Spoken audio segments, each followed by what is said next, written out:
Do you need me to repeat that? Okay, we'll call to order the public service meeting at 6:02 p.m. Reese, can you note roll call, please? And Dawn, would you want to recite the pledge, please? Sure.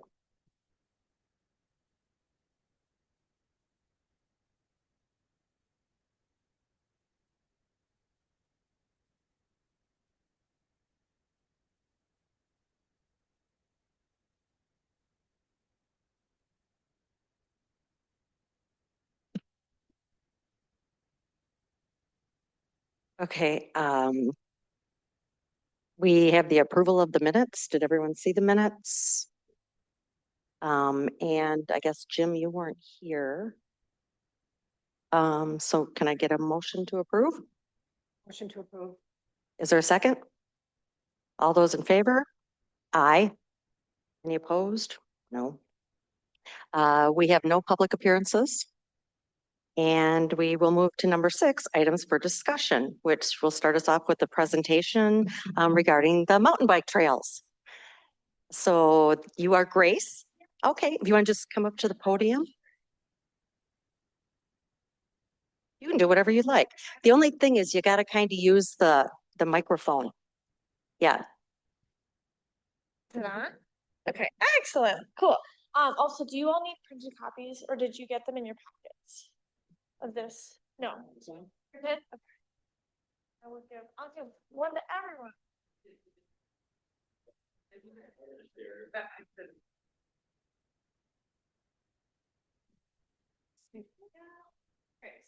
Thank you.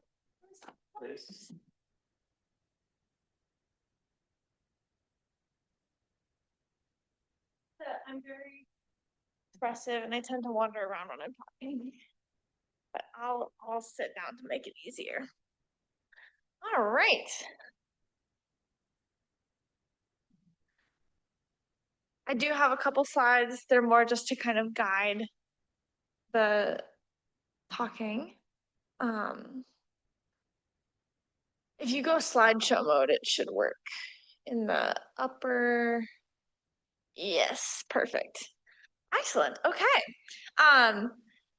So I'm here to give a very brief presentation, mostly do Q&A and feedback about some possible concept mountain bike trails at the property that is just east of Sunfish Pond here in DeForest. Whoever's got the clicker, if you can go next slide. So I've got, like I said, a short presentation about what are we talking about. It's not a lot of detail because this is mostly concept stuff. And then mostly I want to answer questions, get feedback from you guys about levels of support that you are sensing from the community for something like this. I have my little disclaimer here. Please note this is just a proposal. Nothing in here is set in stone. We're not like 100% this is happening either way. This is really the purpose of tonight is to give you what our ideas are and then get your feedback on them. Yes. So I just want to let you guys know this is Grace. Oh, yes. And she's with Corp, mountain bike group that wants to help us with the mountain bike process and coordinate with groups such as the DeForest Mountain Bike Club and others that are in the community that want to help build these trails. They'll volunteer their time to help build them and then actually help maintain them throughout the whole process. So she's gonna kind of talk about the process and what they can do for us and help with. Yes, absolutely. If you want to go next slide. So kind of off of that, really quick about me, just so you know who's talking to you. My name is Grace Ann Ogle. As Greg said, I'm here tonight with CORP, which is the Capital Off-Road Pathfinders Trails Organization. And I'm on the board for CORP. I'm also on the Trail Development Committee. In addition to that, kind of in my own life, I run a youth mountain biking camp for girls in Madison area. It's called Little Bella's. It's my pride and joy. I love it so much. This is a picture of me working with one of our campers. And I have professional experience as a natural resources project manager. So that's kind of where I'm coming from. My contact information is on screen and on the packet you got. So if anything tonight you want to follow up later, please feel free to email me. And next slide. So I'll tell you quick about Corp. Also, kind of as Greg mentioned, we're a nonprofit. Our mission is building mountain bike trails. Trails, also multi-use trails, so trails that are open for mountain biking and other uses, creating and maintaining and riding those trails. So we do trail building, stewardship, and advocacy. Those are our three big pillars. You can note. Next slide. And this is kind of our process for how we do those three pillars. So we identify trail projects, and that is always a community-driven thing where folks will reach out to us and say, hey, our community would be interested in having some mountain bike trails. Could you help us? Then we work with the community to execute on that development of trails if we find that there is adequate support and people are really invested in it. So we'll do formal partnerships with the landowner, whoever that may be, public or private. And then we bring in our volunteer resources and our financial resources to build and maintain the trails, as long as there's guaranteed public access to those trails.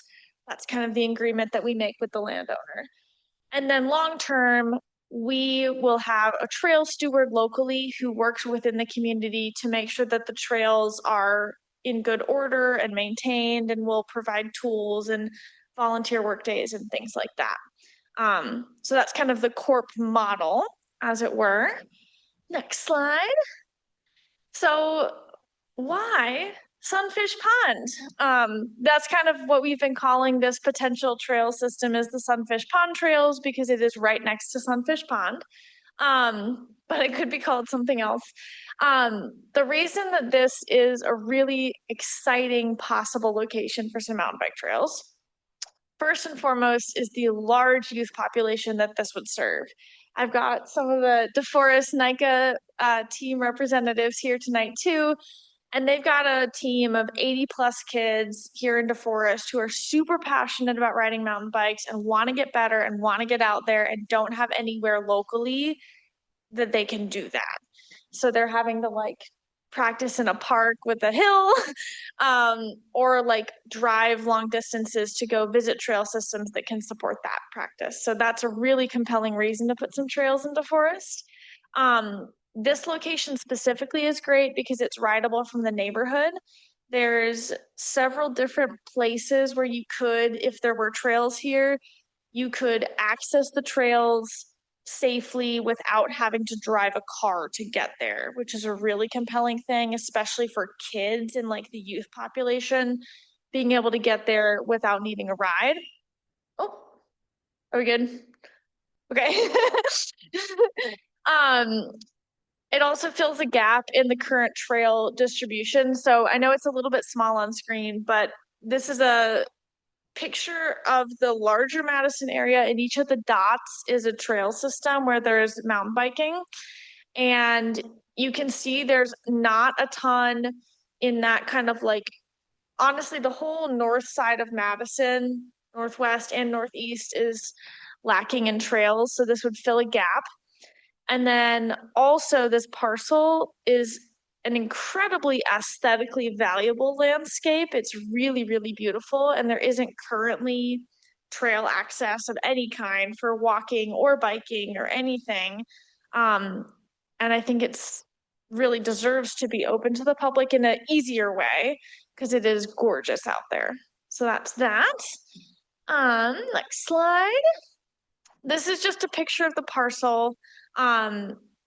If you all are interested, I'm happy to talk through in a little bit more detail kind of the concept of how we would put mountain bike trails here. But I think we can come back to that later, and I'll go move to the next slide that has this, which is this is previous work that was done by the University Alliance. You all may or may not remember, but 2024, they did a survey about whether or not there was community interest in putting a trail here. at that time, it seemed like there was pretty strong interest, which is awesome. So one of the questions I have for you all is whether you think that's still the case or if there's been any changes in the perceived level of interest from the community. So that's that. I'll go next slide. And this is just kind of the part where I wanted to get your guys's information from you and feedback from you. You know, do you think the community supports this concept? Do you support the idea of putting trails here? If not, what changes would be, like, what would you need to see as part of the plan to get your support?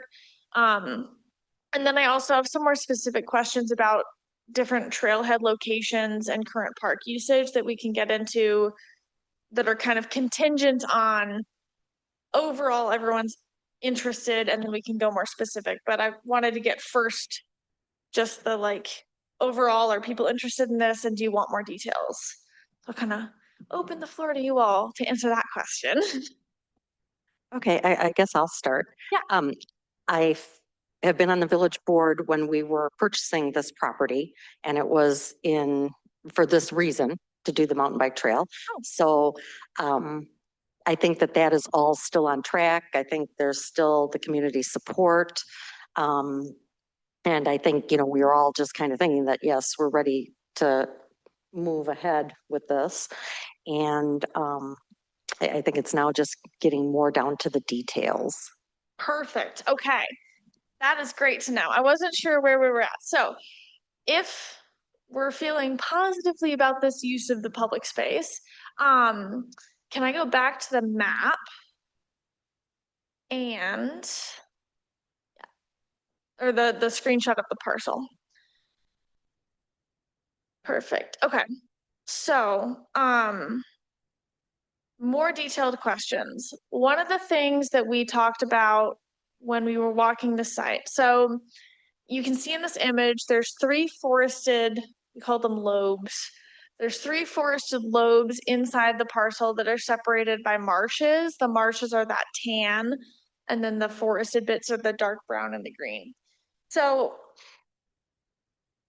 the 2 larger patches of forest, the concept would be to have trails that are kind of utilizing the outer edge of those, because topographically, those patches, the highest elevation is in the center where the green trees are, and then it slopes down towards the marsh. And so for mountain biking, you want to be taking advantage of the natural topography to get up and down, right? Elevation change is how we get momentum when we're biking and how we make it fun. So there would be kind of imagine like a very snaky kind of trail around the edges of each of those, not too close to the wetland. We do need to leave like some amount of riparian buffer, but around the edges of the forest, kind of next to the border between the forest and the marsh. And then that would be kind of the phase 1 trail development. I think based on the mapping that I've done, you could easily fit at least 1.5 miles of trails that way, probably more if you're really creative with it. And then in the center of these forested areas, there's a pretty good amount of like mostly flat space that would be really well suited for a progressive skills park.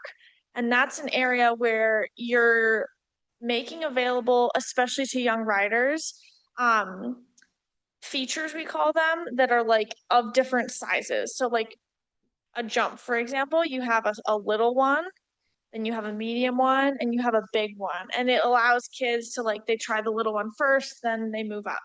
And then you can build in some drops where it's like a little drop, a medium drop, and a big drop. Those kinds of features are great for those flatter areas where you have a lot of space, but you don't have the elevation change, because they don't need a ton of momentum to practice those skills. So you could put kind of these skill parks areas in the middle parts. The other really exciting thing about that is in that upper lobe, there is some really cool old farm fence, like rock fence, that's left behind. And you could take advantage of that and build around that. And it would be a really neat like focal point for those progressive skills areas to kind of incorporate that old farmstead, which I think is really neat. Also, the views of the river are just gorgeous in there. But yeah, so that's the kind of the concept would be these ring trails around the forested bits, little skills parks in the centers, a boardwalk connecting between the two upper lobes. Basically just finding the shortest space and crossing that with a boardwalk. So that's the two upper bits. Then the question is, where is the best way to access these trails? There's two really strong options.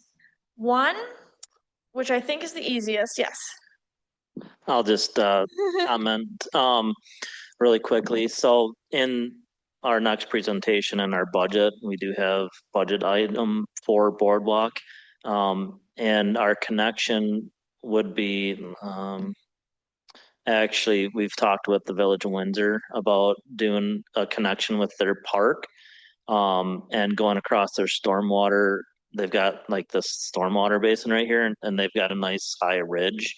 So you would probably start in here, and then you'd make your way through, kind of skirt the edge of this marsh, and then there'd be a little bit of boardwalk right here, which greatly reduces the boardwalk that we had going through the marsh. So with Windsor's approval, they said, yeah, we'd be for that. So we'd have that little bit of boardwalk here, and then we would do a boardwalk up here along this northeast.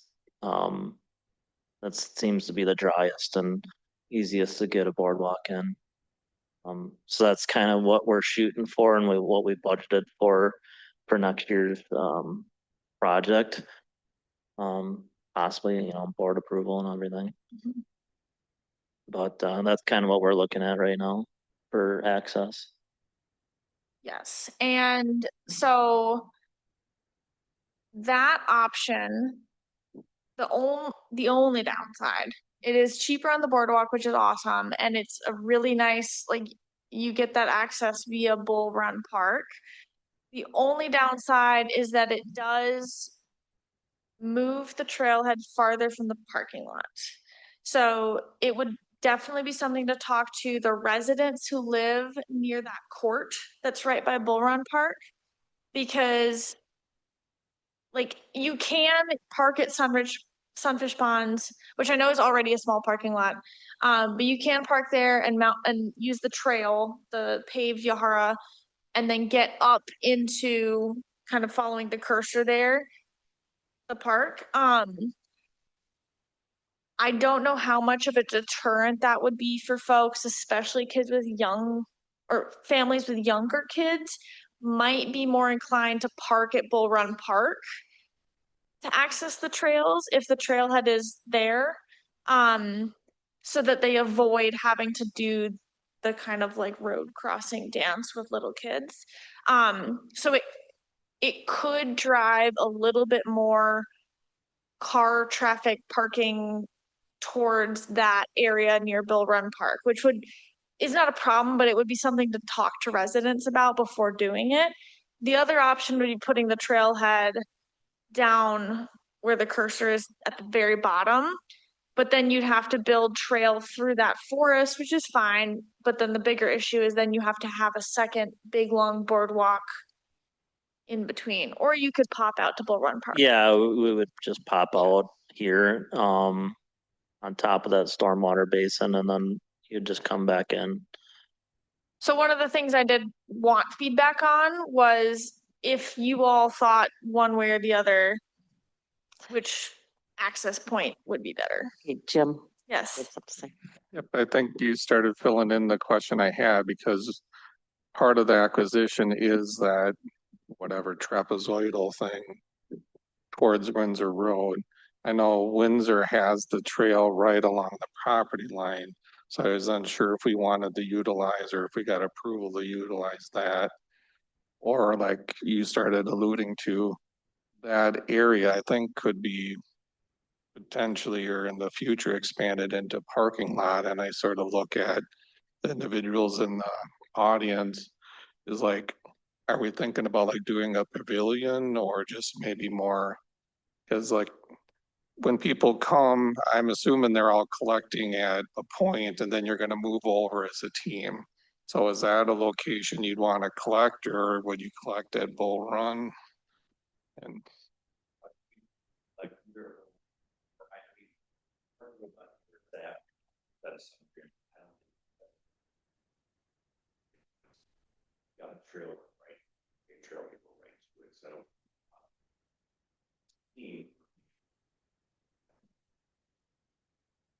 And that's a controlled intersection here at Bellflower. So it's an always stop. And then once you come down to almost Charlie Grimm, they've actually got a pedestrian crossing sign and they've narrowed the road up. So it's traffic calming. It's supposed to calm traffic and slow traffic down. So it should help. Jim, did you have more to say? well, I'd say that's all great. I do think even if we don't do a pavilion, I personally sort of feel like we should have our own access point. My memory of that trail that Windsor built, it's maybe more narrow than our normal standard, but I think it's 8 or 10 foot wide. It's the same as ours, I think. I think too, I'd like to add in here that, you know, some of this is going to have to do with cost. And so getting ahead and talking about a pavilion right away, I mean, because in our budget, did I see $700,000 just to Or start putting the plans together, right? And a couple boardwalks. So I don't think we should really get ahead of ourselves and we should basically maybe just start with the basics. Yep. And I guess maybe we'll need to work it out a little bit more with Windsor and how they feel. I'm glad to hear that they are open to letting us have an easement there. But I guess that'll just be like a work in progress, right? yeah. And we'll get it figured out. Yeah, and I think, as we see this get built, we'll know, hey, all right, we should add a shelter, a wood frame shelter or something. We could use the timbers out of the timber sale that we plan on doing in the wintertime or whatever, but it's all will take time, I think. I don't know if we want Like to, a dairy. yeah. I sort of feel like it's all gonna evolve or whatever.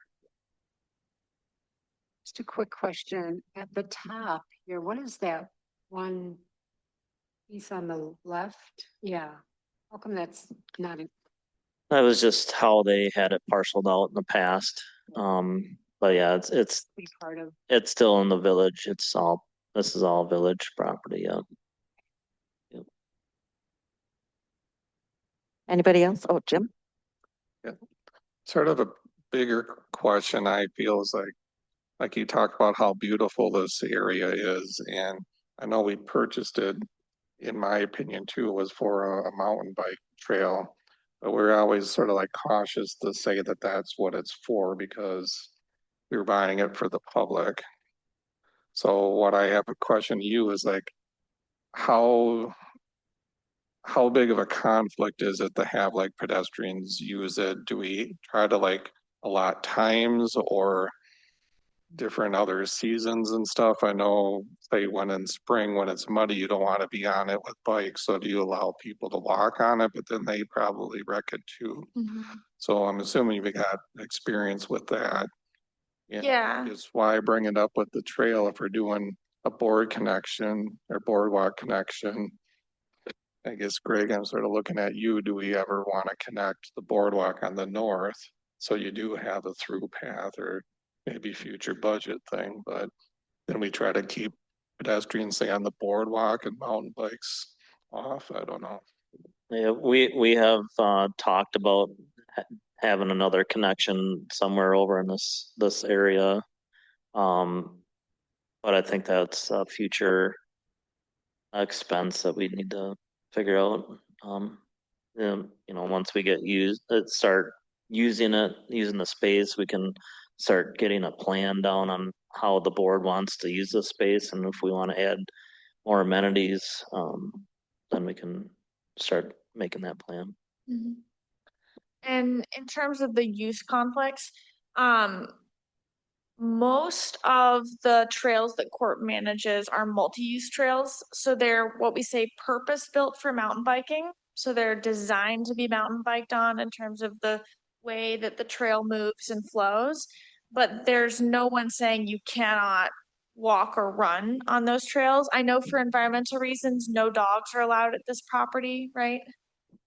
No, that was just a recommendation, Okay. from the university. Okay, yeah, so, but if we followed that recommendation, it would be no dogs. But there's no issue with having walkers or runners on the trails. Generally, like mountain bike trails, if you actually want to, way at the end of the presentation, I've got extra slides that I had. Yes, this guy. So mountain bike trails have a rating system, right, of how difficult they are. Generally speaking, the green trails are going to be the ones that are like pleasant to walk or hike on because they're flatter, there's less crazy turning and upping and downing. The blue ones are okay, and then anything above that isn't super hike or walk friendly. This property would only have green and blue trails just with the topography. So I don't think there's any reason that you couldn't have people also walking and running. And none of the corp trails that we manage have usage hours or anything like that. People have coexisted quite well at our other trail systems, and it hasn't been a problem. And I do know we've talked about having hikers go one way and bikers going the other way, which would, we'd have to have a lot of signage and education. But that's something that we can look at too, whether people comply with that or not. It's yet to be seen, but A lot of mountain bike trails are one way because things that are fun to ride this direction are often really not fun to ride the other direction. So usually mountain bikers, like people who do mountain bike, are used to trails being one way. It's something that's kind of default, it's expected. So like when you come to a trailhead, there's almost always an arrow pointing you which way is the way to go. So on the biker side, I think having opposing directions would not be hard for people to pick up on. It might be a little bit harder for the runners and walkers to get it. But it is also just like a good safety thing. If you have just bikes are always one way, and you can let runners and walkers do whatever they want, but at least that way they know the bike's always going to be coming from which direction, so they can be more aware. So that helps as well with not having issues. Stacy, did you have something? Yeah. So does the village have a backup plan in the event that Corp can't maintain this park anymore? well, if Corp weren't to maintain it, the village staff would maintain it.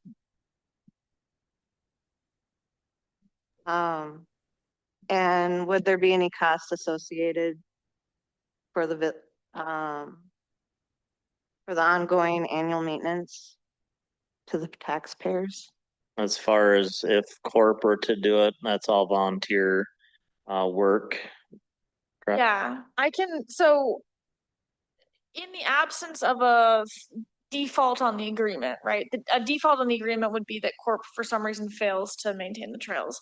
But the standard working recreational land use agreement that Corp would sign with the landowner, being the village, stipulates specifically, things like Corp is responsible for, we put a toolbox at the site, which is this big metal box that contains shovels and all sorts of stuff, and then responsible for maintaining the trails in specific condition and closing the trails when it's muddy and posting when they're open. And so there's all sorts of legal stuff that goes in the recreational land use agreement about what Corp is responsible for in terms of the long-term maintenance. And then there's also remedy for the landowner if Corp fails to do those things. It's never happened, so I don't actually know off the top of my head what the remedy is, but there is something legally that happens if we fail to do that. How long is the agreement? Usually they're 5 years and then they just get re-upped every 5 years. Okay. Yeah, I'm not an expert on the land use agreements, but I do know that Corp signs them with the landowner for all trail systems. Okay. And what about electric bikes? So those are growing.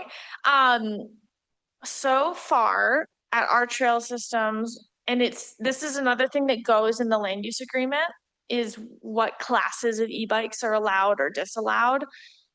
Our existing trail systems, I believe, they allow 1 and 2 and disallow 3 like the motor classes.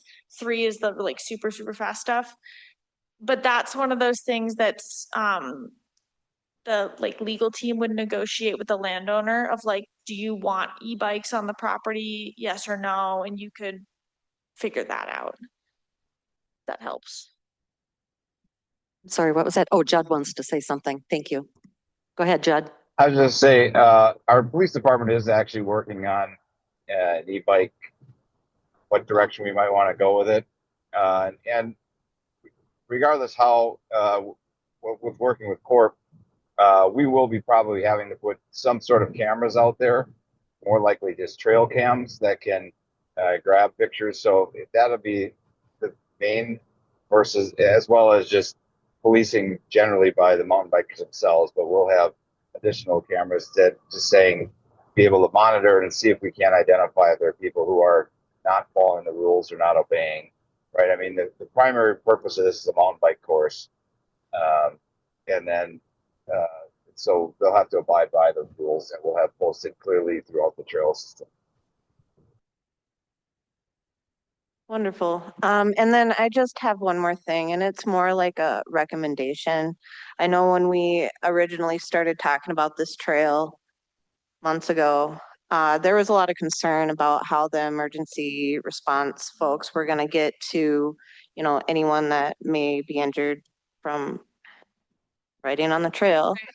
So I know back when I used to do emergency response, for scenarios like that, we would do like mock drills. So I think if we were to go forward with this and before we allowed, our residents to utilize it, I think it might be a good idea to do like a mock scenario to see how that emergency response would be. Yeah, so, well, I conduct all the trainings for the DeForest Windsor Fire Department. So that would be something we would probably do. The other thing that is important for safety is this boardwalk. So if somebody were to get hurt on that far knob, how are we gonna get there? We do have an ATV, but it can get pretty wet back there. So that's why this boardwalk is gonna be 8 to 10 feet wide, so we can easily get back to these locations with the ATV safely and effectively to, if somebody does get hurt, hopefully nobody does. But that's why the boardwalk is important before we start letting people back there.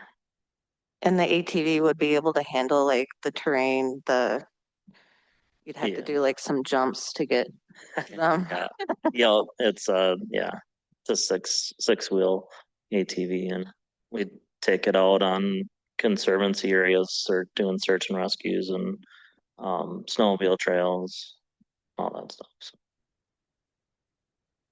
Okay. Anybody else? Is there anything else you want to add, Grace? A question for you all. We just wanted to know, is anyone aware of any existing uses of this park that would be negatively impacted by putting trails here? No? It's Okay. not currently being used for anything. Okay, perfect. The one thing is that we've talked about this at past meetings is the thinning of the red pines and Right. so that'd be a big part of this project as well. And might not happen this winter, but hopefully next next winter, it could happen. Jim? I'd say myself, I think it's a personal idea because you got like Bull Run that's in Windsor and say Sunfish in DeForest. I'd personally like to see some sort of connection between the two, sort of a pedestrian, either from the north swinging over, look like you were showing maybe more east-west, Greg, but again, I don't think it's in any of our plans. I personally think it's a good connection to make. No, this up here. Either the north down connecting the, say, Bull Run and Windsor, or say from behind the condos connecting across. But either way, I just think it'd be a nice alternative for people like to do loops if you had a little mile run or something. Oh, sure. Yep. So Sounds, that's something that I would like to see incorporated, but that's neither here or there. But if you're talking boardwalks, I think that might make it easier for us to get grants if there's thinner connections, but that's my idea. My only thing about that is I'd like to just expand is that the reason that we decided we needed this separate trail space for mountain biking is to keep it away from the trails where people were walking. So I'm afraid if they're looping, you know what I mean, that might cause trouble onto there. So that would just be the opposite. I mean, I see both sides of the argument, but that would just be the opposite side of the argument that I wanted to throw in here. Yep, and I agree. I just see if we did that, we'd want to for sure like sign it mountain bike area and stuff so people would be aware.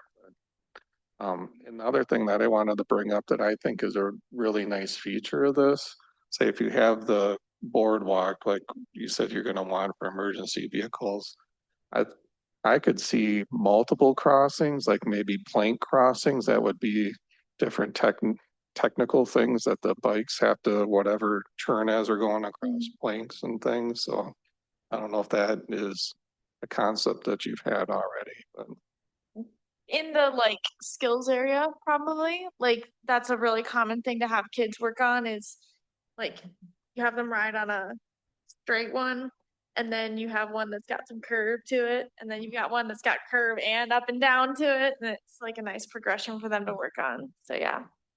I had another question. Can't remember what it was. Done. Question for the gentleman. I know nothing about mountain biking at all, except that I see them. How many mountain bikers are on a trail at a time? Like you said, you had 60 members in your club. Do you all come together at once? Oh yeah. Thank you. Can they speak if they're on the microphone? I can't hear if Yep. they're. Thank you. We're getting them up to the mic. Yeah, I mean, thank you. So far this year, I think we have 60-ish kids on the team. We just started practicing last week for the season. And yeah, so I mean, right now when we practice, we usually get them into separate groups based on skill level. So it'd be like we call it a mild, medium, and spicy groups, you know what I'm saying, based on their skill level. And we'll take them, separate coaches will take them to different stations at the time. One might be, in this case, we'd have one of those groups go ride the trail at the time while the other two are working in the park on skills or something like that. Yeah, we couldn't, with a trail system of that size, you know, it could get a little crowded at times, but that's how you work around it. I mean, we use Sheehan Park in Sun Prairie as well as another example. It's about 2.5 miles, I think, on that one. It's less. Okay. So it's a similar type size thing, and we work the same way on that as well. When we have the kids practice there, we take them in groups with you know, we usually have a group of 8 to 2 coaches is kind of the rule we have to go by. So we take those groups and separate them out and give them a time frame, and then next group comes in and that sort of thing. Yeah. Oh, sorry, I'm Nate Bisco. I've been one of the coaches for about 7 years now. I'm also the board president. We have a nonprofit that kind of is the monetary backing for the club and that sort of thing as well. Yeah. Chris Cotter, I'm the director of the current DeForest mountain bike team. I've been a coach for 4 years at Wheelers. I'm also on the fire department as well. Okay, thank you. Is there a Is there a mountain bike team through the schools at all? It's not through this WIA at this point. The governing body is NICA, and then there's a state league as well. Okay, so every state can have their own league. Yes, they race under their town name, basically anything sixth grade through varsity level. And there are teams all over the state now. It's very, very, very popular. Yeah. Yeah. I guess I'd say my final comment is just that I'm very excited for this.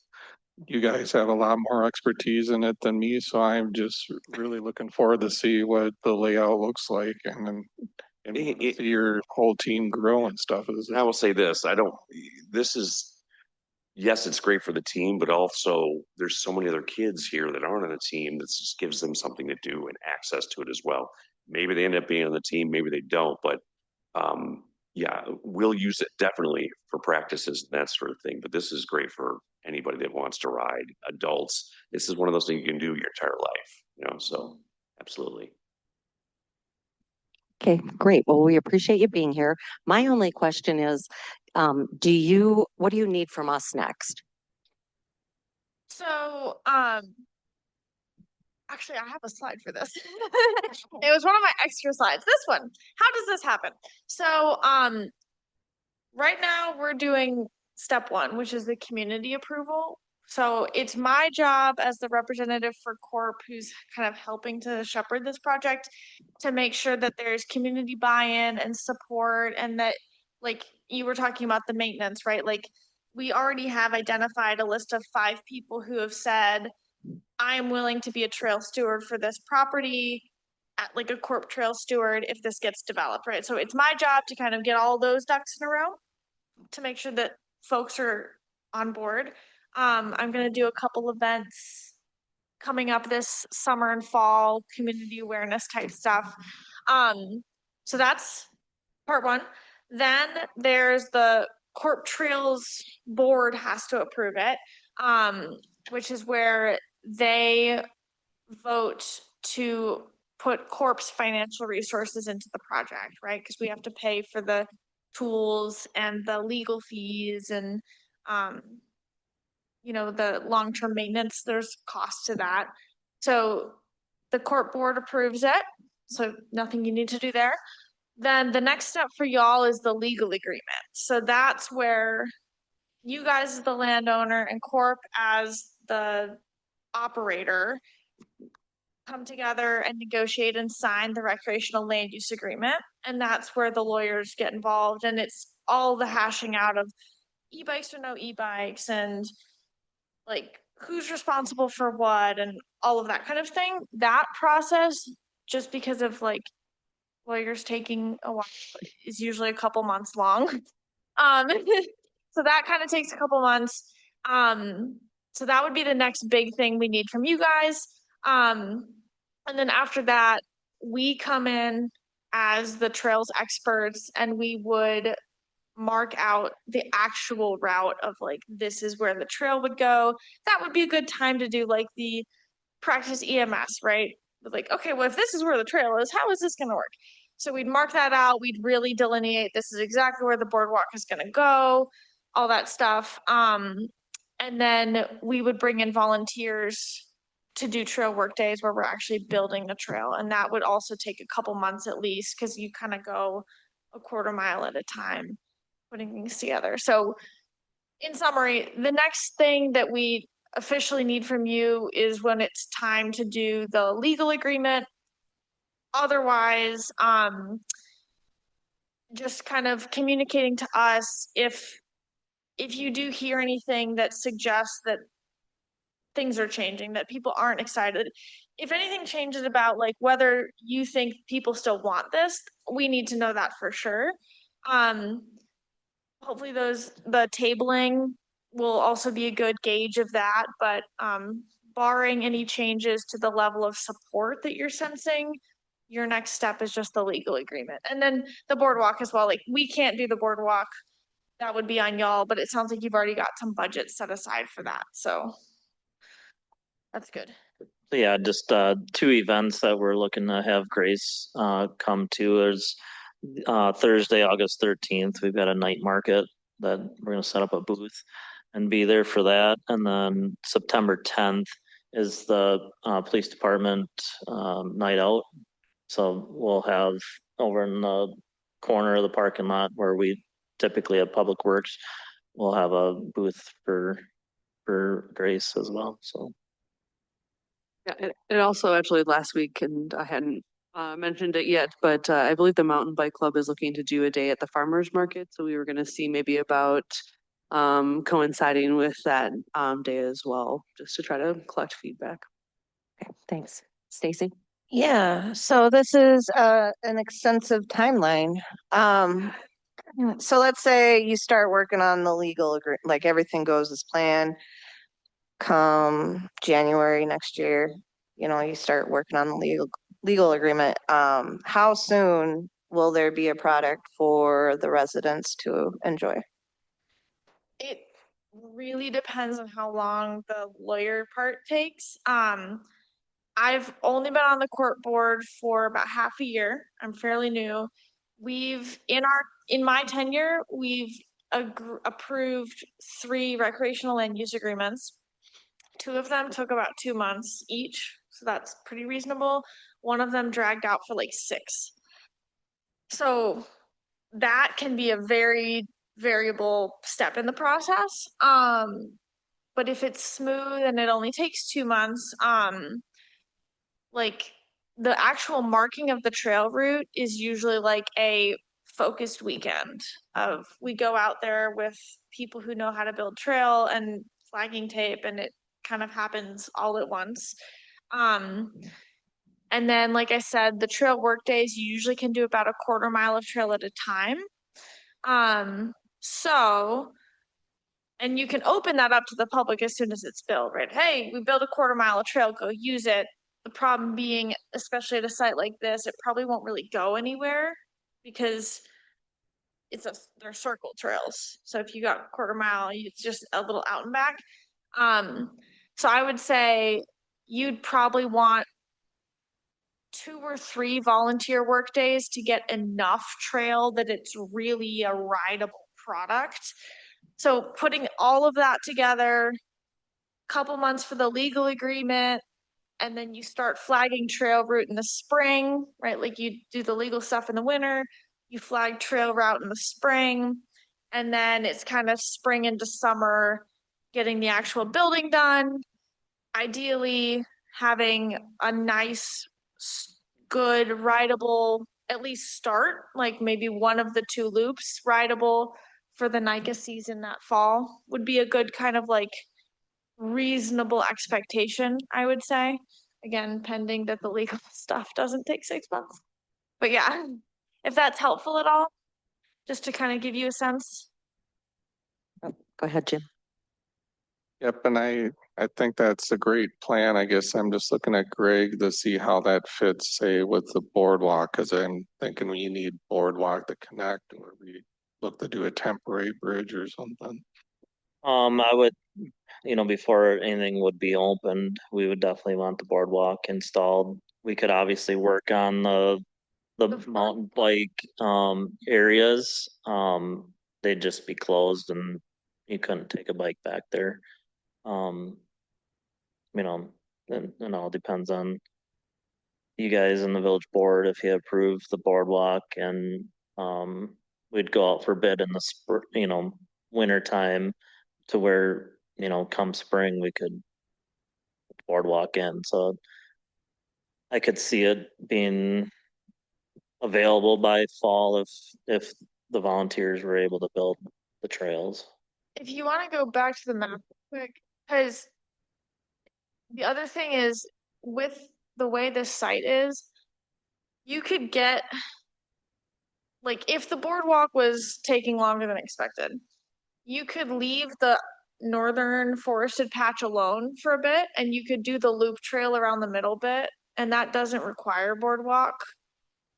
It's it is damp to get from Bull Run Park into this forest, but it's a very short area. So I don't know what the wetland biologist would say, but potentially you wouldn't even need a boardwalk to get from Bull Run Park into this forest. And you could do that first loop around that without having the boardwalk to connect out to the other half. If that became an issue, right? Like we could work on what should we build first, and that could be what we build first would be that loop.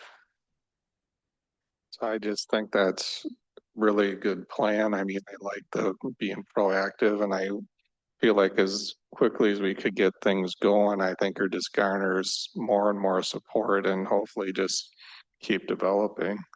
The other idea I have is that if that becomes an issue is you do have that very small piece to the south. If you could do a progressive park, I think you called it there, just to more or less announce that there's something further back. You know what I'm talking about, Grace? Yeah, that little bit in the bottom. The only thing, it's very flat. It's very, very flat in there. So the topography is a little bit less conducive, but I think you could still put something there if you just wanted something for the kids. Okay, well, I'm confident that you guys will get it all hammered out. And we'll just keep working away at this. So again, thank you for coming, and we appreciate everything you're doing and look forward to working with you. I will see you all at the next tabling events, and then, like I said, I will reach out when we've nailed out all the stuff and it's time for legal agreements. And that would be probably when y'all would like vote, like, yes, we want to do this, or no, is when that happens. So that'll be your next big step. Okay, Yeah, and as for staff, I think we'll continue to keep you guys informed on what's going on and keep bringing this back. So so it's on everybody's top of their minds. So good deal. Thanks. You. Okay, 6.2, presentation of the initial 2027 department budget updates regarding public services, parks, natural resources, and capital improvement plans. Is Judd doing that from there, or are you doing it, Greg? doing it. Judd will help. Thank you so much. I'll chime in as needed, but I'm confident Greg can Okay. most of this conversation. We'll see. All right, so 2027 public services budget. Let's start out with we're looking to add a new streets crew member. We've got a host of oops, I gotta share it, sorry. Thank you. We got a host of things on the slide here that have increased since the last time we hired a streets person. So currently we have 3 streets crew people. We got a foreman and then 2 streets crew members to do. We're at about 68 miles of roadway. Back in 2017, we had 54, so it's about a 25% increase in roadway miles. We've since 2015, we collected 60.5 tons of street sweepings. Last year we did 113 tons of street sweepings. So we've almost doubled the amount of street sweepings in 10 years that we collect in the roadways, which is pretty good. We could do better, and I'll show you in a couple screens down on what I'm talking about. We've picked up in 2025 364 tons of leaves. Back in 2021 when we started leaf pickup. So that was another addition that the village added to the streets department is leaf pickup. And the first year we collected 115 tons, which is a 314% increase. People know that we pick up leaves now, which is great, but it adds a lot of extra work. The yard waste site has increased in use and amenities. We now do scrap metal drop off. We have large item drop off. We got cardboard. We do e-waste drop off now too, so, and then brush and compost. So we have to go out and remove the scrap metal, take it to New Myers, push up the brush, haul the brush out and the compost. So that's getting used a lot more than it has ever been used, which is great. It just adds time. So with our staff, we got vacation time. So only 2 personnel are allowed off in the wintertime. So when the guys want it, they have to use their time in spring, summer, and fall. So taking time off in our busy time is tough, but they need to have that time off. And kind of recoup. We do a lot of snow plowing in the wintertime and they need to be here in the winter for that. We do trail or paving. We do our own paving, trail paving and road repair patches. So all the little patches you see in the road, our staff is doing now, whereas we used to hire out Tri-County Paving, which sometimes we still do just to get them done, but most of the time our staff is completing them. Sorry to interrupt, but you said the busy time, and I'm curious when your busy time is. Is it winter or summer? It's year round, really. I don't think it ever slows down. Maybe a little bit in the wintertime when we're not plowing, but we're tree trimming, we're removing trees, we're doing facility maintenance, painting, like PD. We took us 2 years. We painted the entire police department. That's our public works crew. This next year we're starting on Village Hall and we're going to start painting Village Hall, and that's going to take a couple years. That's how I kind of plan it. So we have, it's not all at once, and we're saving money by having our crew do it instead of hiring somebody. So yeah, we're always busy. There's always something to do. And it's not, it's always increasing. Things are increasing. So we also remove sidewalk, concrete, that instead of the contractor removing the sidewalk and pouring the concrete, we remove the concrete, saves money and time for the contractor. All they have to do is come in and form it and pour it. So that's saved this year. It saved us like $8,000 just right off the top, for us to remove the concrete. That's something we've never done before. The last couple years we have started that. So the increase in snowplow routes, roads, sidewalks, and trails. We've got 24 miles of trails and growing that we maintain in the wintertime. 44.68 miles of sidewalks and growing that we maintain with repairs. We have roughly, I don't know, around 4 miles of public sidewalks that we have to remove snow on as well. They're not just roads. Miscellaneous products, America 250, garbage corrals, like over at, if you look at the library, you'll see a new garbage corral. We built that, and well, we had a welder build the frame, and then we put all the posts in the ground, concreted them, and then I put all the siding on it, and then removed the old one.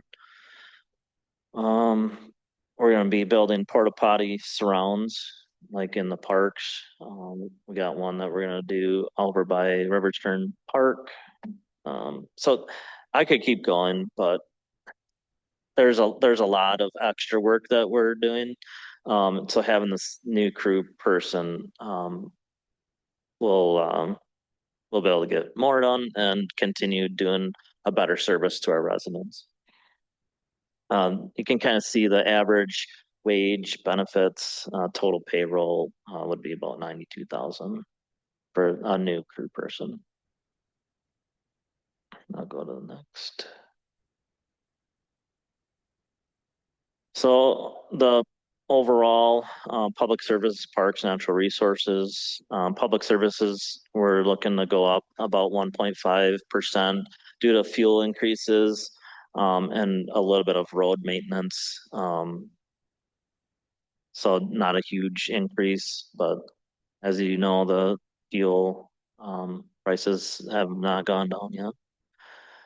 Parks, we're sitting at about flat, maybe down a percent or so.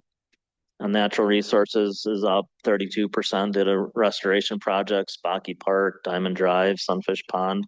And mainly this is Quercus doing the weed management and removal of the invasive species that are in our natural areas.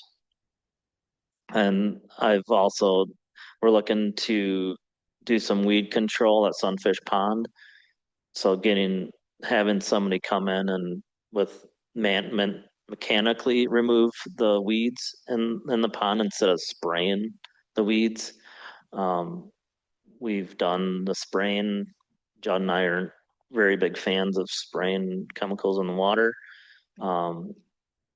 So we're looking at that. I think that was like $7,500 to do the whole pond once. Looking to add 2-inch caliper trees to our natural areas where we've taken out all the invasive species like buckthorn and honeysuckle, where it's bare. We do plant the yearlings, saplings, but none of them grow because the deer eat them. So you never see anything growing after you plant. We've probably planted 500 trees in the last 5 years, and I don't think you will ever see one grow because of the deer. And then we'll be going out for RFP for the new 5-year garbage contract. So that should be going out here in August. So we'll get some new numbers for garbage recycling. Greg, on this chart that you have, what are the headers for them? You start with numbers, but I don't know what those. So parks, like this is Saying like it came the columns. so these Sorry, when I picked out only the ones that I have kind of an increase and highlighted them. So the top is cut off and it's the years. So I think the one Greg's hovering over is the current that's this year's budget. And then the next one is what we've expended thus far. And then the colored one is what we're projecting for next year's budget. And these are previous years going back this way is what we've spent in the previous years. So where do the totals come from? Like this year so far, 94,620. So there's a whole bunch of hidden columns here. We just are showing like the ones that have increases. So like the repairs and maintenance is 2% increase from last year because we're gonna put some new park signs in. And then like parks maintenance, it's got 11% increase for weed control and high traffic parks. So that's Fireman's Park, spraying all the dandelions, making it look nice. That's what that is. Natural resources on our restoration projects. That's a 49% increase, and part of that is Quercus, and then I think it's $7,500 for Sunfish Pond weed control, the mechanical route. So does that answer your question? Sorry, 106.7%.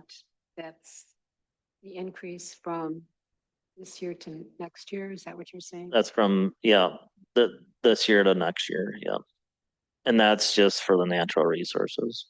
So 6.7% in natural resources.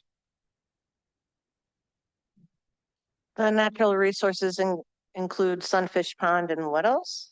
So there's a bunch of different, there's operating costs, there's tools and equipment, there's a whole bunch of other line items, but what we're trying to point out here is it's increasing in our restoration projects right here. And the reason why it's going up is for the weed control of Sunfish Pond and the natural areas, removing the weeds. In Go order ahead, to make this easier for everybody, rather than, I mean, I could inundate you with the full spreadsheet we have, but then you can get way lost into it. So we just really pulled out where we were having increases and condensed it down so it would also fit on one screen. So that's it. I can understand how you're confused because there's a whole bunch of additional line items that are spelled out for like postage or for other things that we don't typically go up every year. So that's how that's marked out at. That makes sense for folks.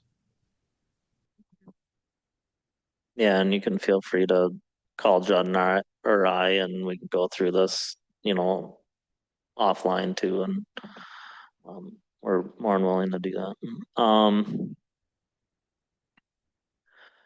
So next is our yearly trade-ins. We've got one tool cat that we typically alternate. So we got two tool cats, and we alternate a trade-in every other year for each one. Skid steers every year. Skagmore is every year. We trade out one. We only have one skid steer, two Skagmores. We never have issues because they're always under warranty. So if there is an issue with one of these pieces of equipment that's under warranty, and all we have to do is call Mid-State and say, hey, there's an issue. They'll come get it, or we take it to them and they fix it. And then there's nothing out of pocket for the village. So this year we added a message board. We're looking to add one more message board so we can have two message boards as we have more projects and bigger projects, park events. We can use these message boards for. Just looking to add to our arsenal to let residents know what's going on. So we're looking at another end loader grapple. So right now we've got one grapple. This picks up the brush at the curbs and helps us reduce the manpower of chipping everything. As you know, we've had two major storms this year, and it took us, I think, like 7 weeks to fully get all the brush picked up. I found this grapple for sale. It's through Mid-State. It's $12,000. I got a price for a brand new one, $32,000 for this exact one. We could get one a little bit cheaper, but it's almost $26,000. So this one actually was Cottage Grove's. They still have it. It's sat in storage forever. They've hardly ever used it, and it looks like brand new. So what we're looking for from the board and even Public Services Committee is we need to tell the seller, hey, hold it. Our boards gave us thumbs up to hold it for us, and we'll purchase it at the beginning of the year. And they'll hold it for us. So you need a thumbs up from our board right now? Yeah, if you guys want to give us a thumbs up on that, it's a heck of a deal. It sounds great to me. We'll Yeah, also be and looking to get the same from the village board. Yeah.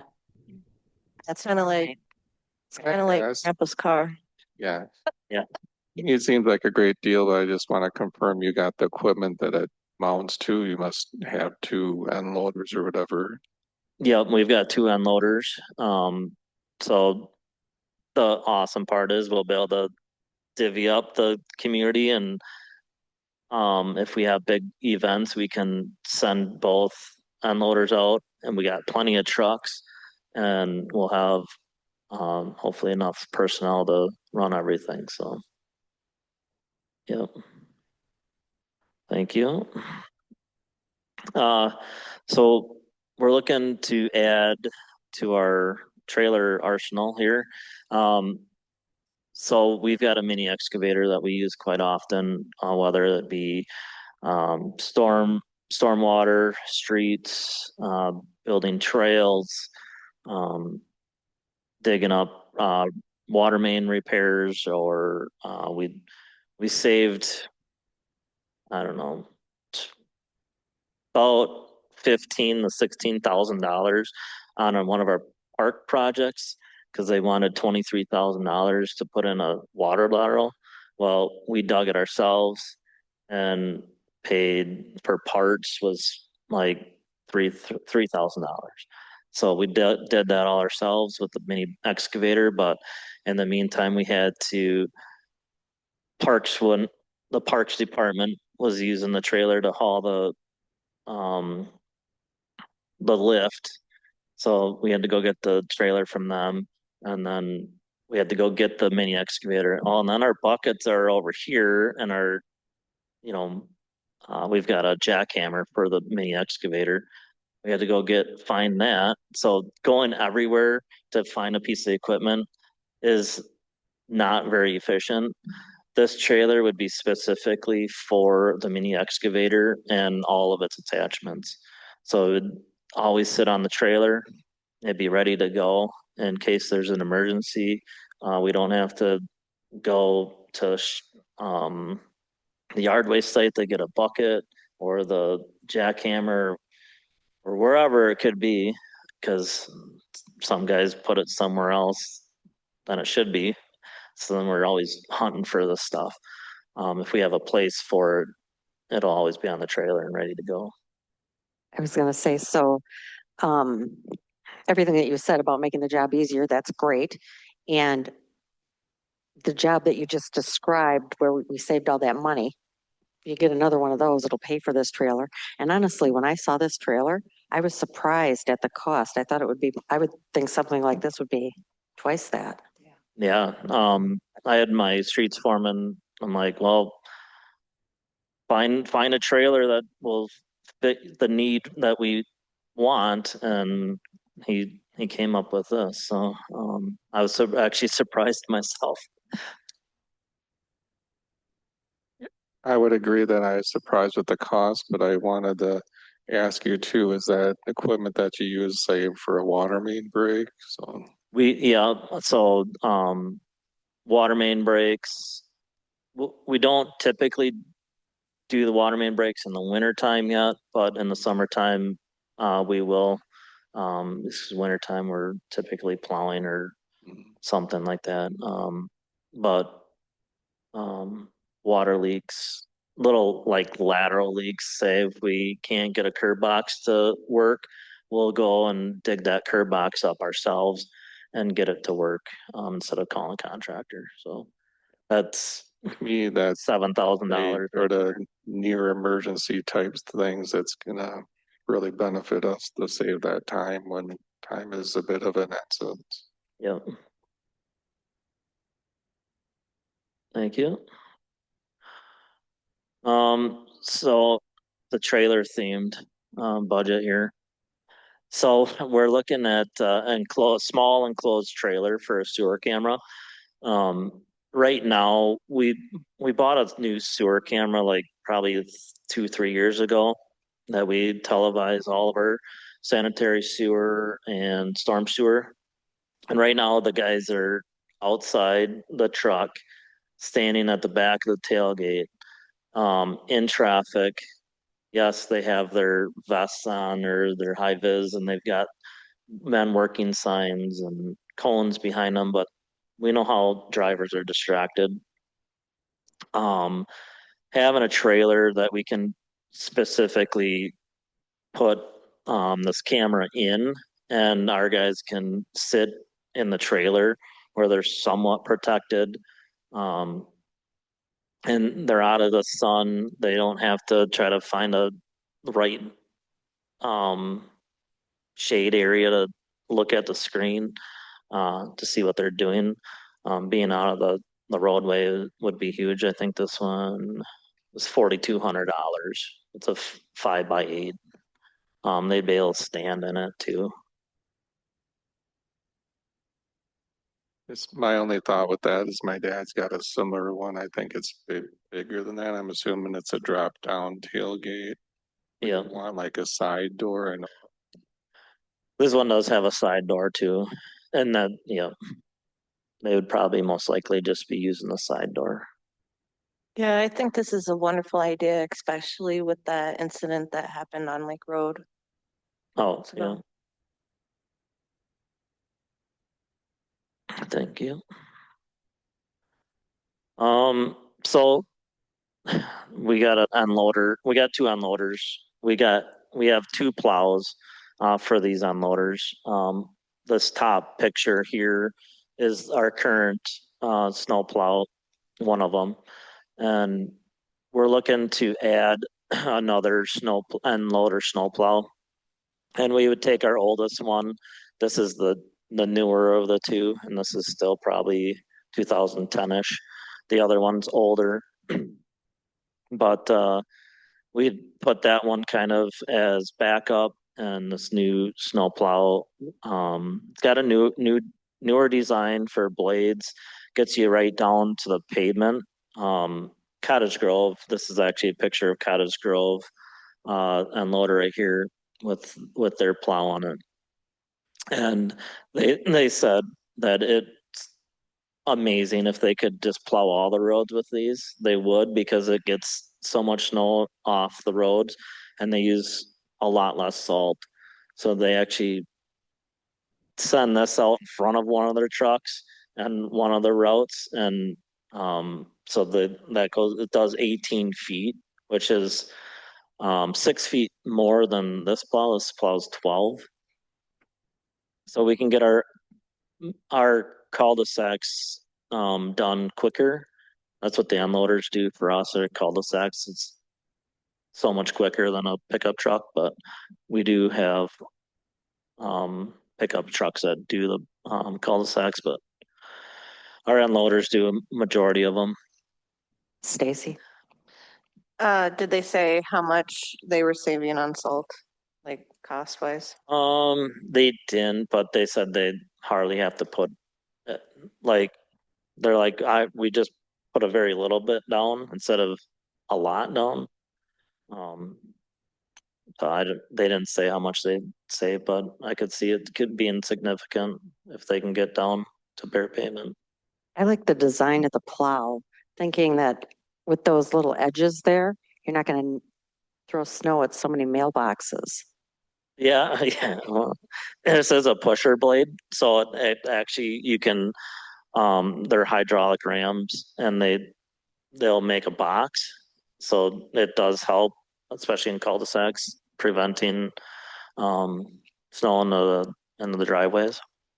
And then when you're doing the main roads, you can have it all the way out 18 feet. I want this one by my house. We'll see what I can Go ahead, Jim. no, I like the idea, especially when you say gets down closer, gets more snow off, and if you're using them in the cul-de-sacs, which just sounds like you would, that might be an area where I'd say it could be hugely beneficial not to even throw salt on them, because I just know how it is turning and backing around. You're probably throwing a lot of extra salt with the truck. So Yeah. with this, we can get away from even salting cul-de-sacs with lower volumes or something. I got two questions. I'll start with the easy one. What's the lifespan for this? 20 plus years probably. And so would you prioritize this plow to do like the main roads and the cul-de-sacs? So the unloaders mainly they'll do the downtown, all the downtown roads, the parking lots, and then they head out to do the cul-de-sacs, because the other trucks basically are doing the main roads right away. So by the time this would become available, the roads are already completed. We are looking at, so these, it's hard to see in this picture, but these blades are separate blades. They're not all one blade like this top picture. That's all one blade. These are all separated. They're like a foot wide and they go to the contour of the roadway. So one could be up or the next blade could be down a little bit depending on the road. We're looking to try outfitting a truck or two with this type of system and see how they work. But we've heard very good reviews for the large trucks. So most likely, sorry, they probably will not go to the main roads right away. You had another question? Oh, perfect. Yeah, sorry, I talk too much. Um, so the new regenerative air vacuum street sweeper, as we continue to grow and add more roads, the village needs to keep up with the cleaning of the debris before it gets into the stormwater ponds in Yahar River. We plan to keep the mechanical sweeper, the Elgin sweeper that we currently operate, and add this sweeper. This sweeper here in the picture can drive, I think it can drive 65 miles per hour. I said 55, but I think it does 65. So getting down to our southern parts of the village and conservancy, we can get there quicker. Whereas the old sweeper goes 17 to 20. 20 is probably a little bit, that's probably doesn't even go 20 actually, especially when it's loaded.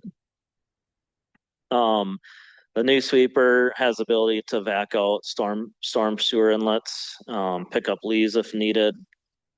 The leaf pickup wouldn't be ideal, but if we had to, we could. This truck here would be able to dump into one of our trucks. Whereas there's other units out there that we've looked at that just dump on the ground. Just doesn't make sense with how spread out the village is. To dump something on the ground and then have to take a loader down there, pick it all up and sweep it back up. It just doesn't make sense. So if we can put it into a truck, it'll be that much better. This, instead of a mechanical street sweeper has the brooms. You see the brooms on the side and then the broom underneath. That's the mechanical part of this regenerative air vacuum that actually has a blower, blows down onto the asphalt and then sucks everything back up. So for MS4 permitting wise, this should help us with possibly reducing some of our costs for MS4 because we'll be collecting a lot more debris and the vacuum systems are just that much better than the mechanical sweeper. So if you say you're following the sweeper in the evening or in the fall when the leaves are heavy, you'll see leaves behind it because it'll just chop them up and leave them on the street. It'll pick up a lot, but it still leaves it. This machine will pick everything up. It'll be super clean. It actually works really well. So that would be the fall time is when we do use this year round, but it'd be huge. So how are we gonna pay for that? Is it gonna be a one lump sum? Is it gonna be, what does it come out of? It'd be one lump sum and that's it'd be out of the stormwater fund and the streets fund. And it'd be out of the equipment replacement fund, whatever Okay. that is.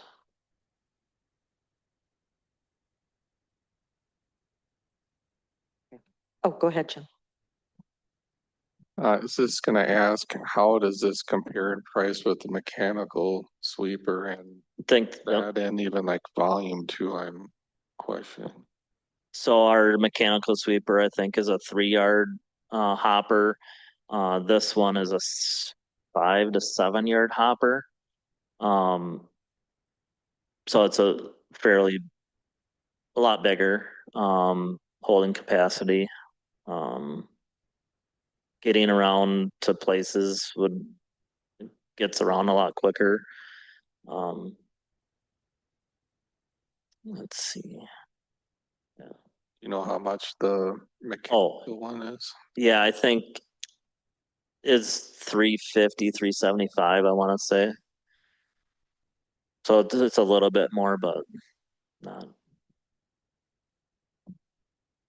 I would say if what you said is correct, which I have no reason to doubt you, I mean, to me, that's a minimal cost for a whole lot more efficiencies and really cleaner water because we're getting around a lot more, so. Yeah, and so we're big on putting sumps in our storm inlets. So all of where the water goes in the street and the curb, we've typically that just goes down into the inlet and then goes right out the pipe. So now on a lot of our new projects, we put 3 foot sumps at the bottom. So that lets the sediment settle out down at the bottom. And then once it gets high enough, it'll go out the pipe. And hopefully all that sediment will be kind of settled out before it goes out to the pipe, to the river or the stormwater pond. So spring and fall, we have to go suck. I think we're at like 60, maybe, yeah, I'd say around 60 inlets that we have to go out spring and fall and suck all these, the debris out of these sumps. But we get a lot of, tons of debris out of these sumps. So this machine will definitely help us with that. Right now we use the jet vac truck, which is a way larger truck. But this truck we could get around a lot easier, especially in the downtown, and suck the inlets out. So two-part question.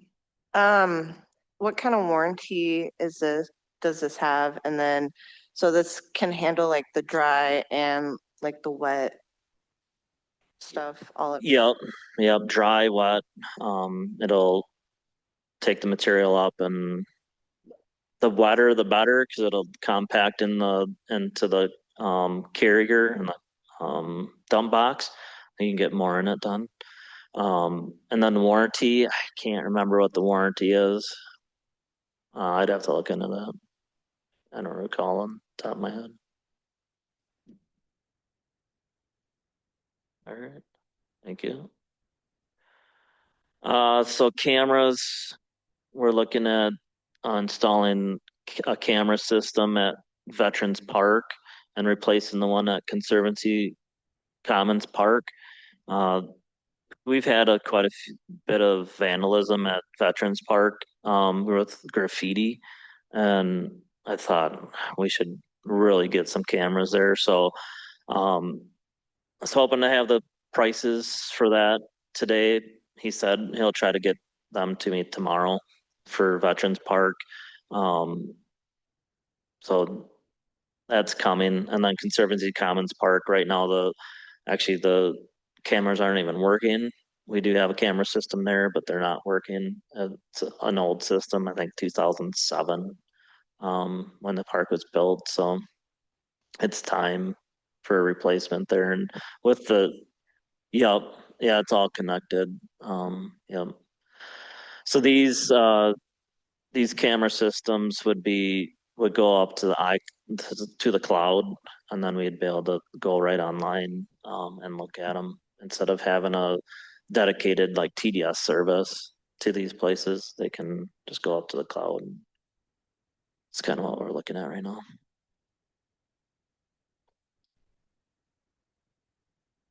So this is kind of the overall look of our equipment purchases for this year. It's got the enclosed trailer, the mower, a trade-in, the street sweeper, toolcat trade-in. everything that we just talked about. But, How does that compare to last year's? it's about similar, yeah. All right, so continuing on with our CIP. I thought Yeah, I'd this add in is- an actual well picture, since I don't want to put in a picture of any of our wells that show people off, so it'll be an actual high functioning well, not one as pictured in this image, FYI. Yeah, this one will be cheaper to build. Could make wishes with this one. Exactly, throw pennies down there. So we're looking to build well 7 this year. Actually, I think we're opening bids tomorrow for well 7 test well. So we're gonna go out and make sure the site is sufficient for a well. So that'll be happening this year. And if we find good water quality and good sandstone, we'll be looking to build the physical infrastructure building and the full well next year, estimated at 2.5 million.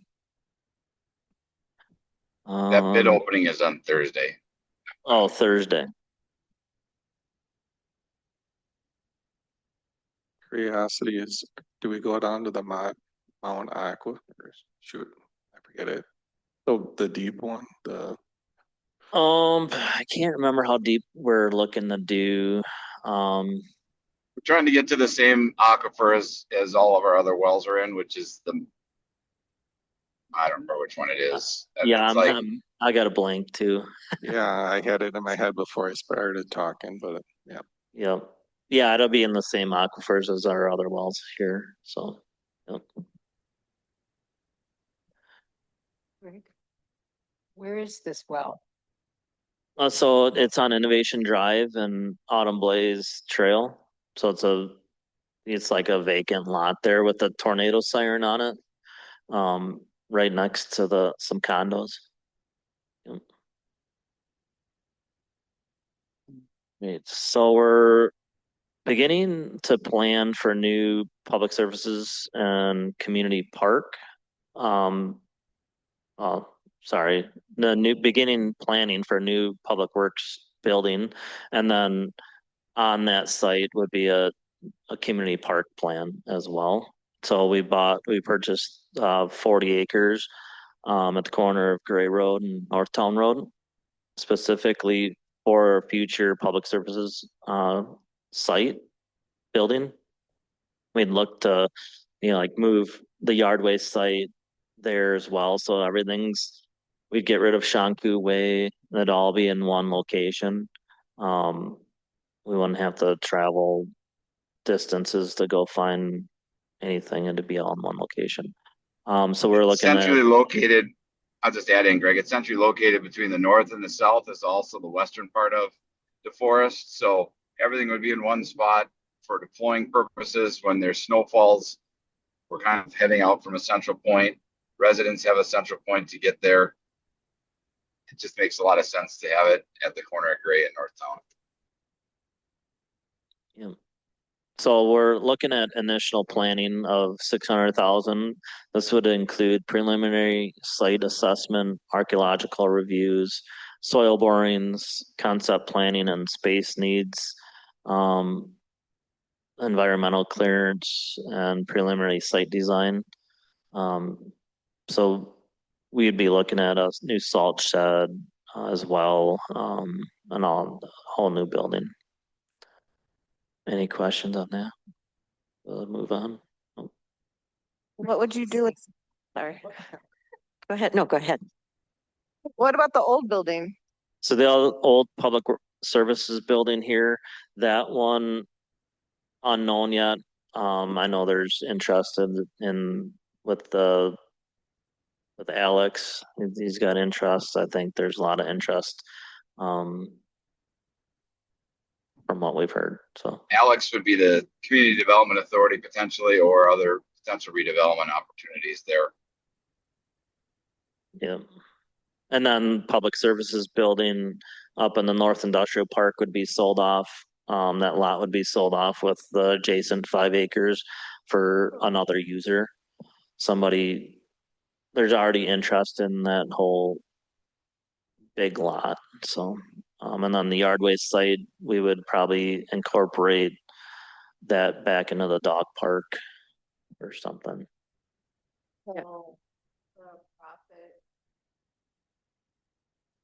So the profit would, from that, would go to this?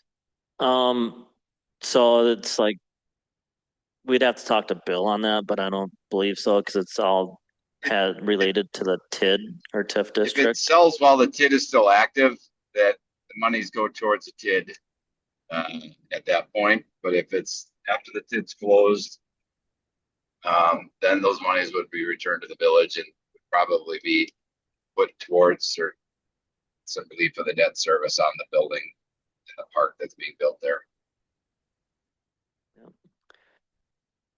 Thank you. There's also going to be a community park.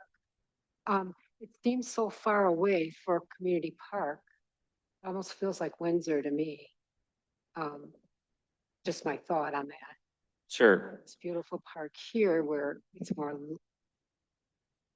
Yep, so our, well, I'm gonna say it Parks and Open Space Plan, but it's not, it's the, You can say that, that's fine. okay. It's corp, but that's fine. Yeah, it's the CORP plan. States we need more community park space, more acreage for the size of village we are, so there's not much good land out there that we get from developers, or there's not a whole lot of future lands here in the village that we can purchase to create parks, big parks. So by having the space, we can try to get that need fulfilled. I don't know, Reese, it. Yeah, and I'd say too, I think with some of Elaine Erickson's land that's probably going to get developed, that's going to be coming closer to this area as well. And there's going to be a lot of, as part of this planning process, of coming to you guys as a committee and going to the village board and the public to get feedback on if there would be an appetite to move the 4th of July to this location to have it, to potentially be able to bring in like a carnival and rides and stuff like that if we want to grow that event. Because if we want to maintain the event the way that we're maintaining it, then we can keep it here and we're fine. But if there's any appetite to grow it at all, then we would need a new location, because we've outgrown Fireman's Park for large community events like that. So that's what I'll add. Yeah. I'm just gonna add, and Reese, correct me if I'm wrong, but I think we're showing a bike path along the North Town Road. So eventually, if that would get built, that would be a nice connection. And Windsor, I'll call it Windsor, but it interconnects with ours, gets decently close to the site, just in, is it Cradle Hill or whatever subdivision. Yeah, and Plus, there, I'm just thinking this location is so visible, the North Town Road, it to me sort of speaks to athletic fields, but yeah. Yeah, can I just ask, the land wasn't donated, the village purchased this land, yeah. okay? Are we allowed to know how much the village paid for this land? Yeah, I think it was 1.8, over 1.8 million, And it's 40 acres? 40 acres, and it's got the 2 houses, multiple outbuildings. So this the planning for next year would look at, hey, do we want to keep any of these barns? I know Judd and I've talked about taking the tobacco shed boards off and incorporating the boards in our public services building as accent walls, because it's really good barnwood. And then do we keep the big milking parlor, and do we create that into a rec spot or a rental building or some sort of cool thing? Thank you. I just wanted to mention, because you're talking about cost, want to say half of it was park funds, so it's designated for parklands. Yeah, so yeah, developers pay into lieu of fees for parkland. If they don't provide parkland and part of their development, then they have to give the village money to purchase land. That's what we used.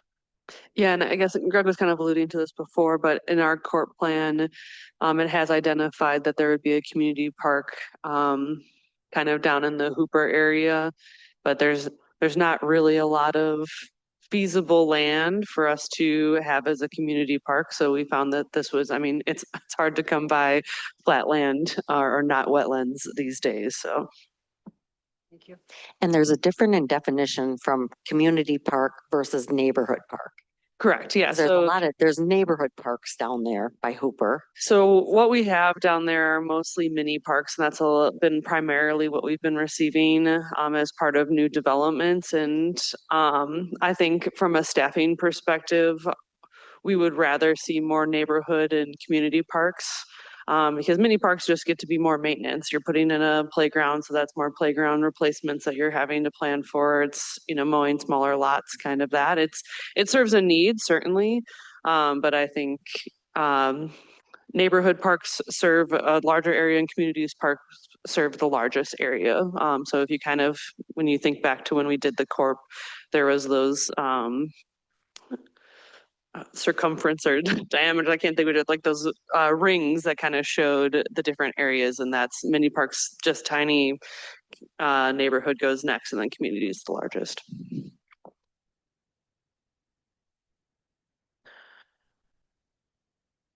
All right, so here's the mountain park installation and engineering for the boardwalk mountain bike park.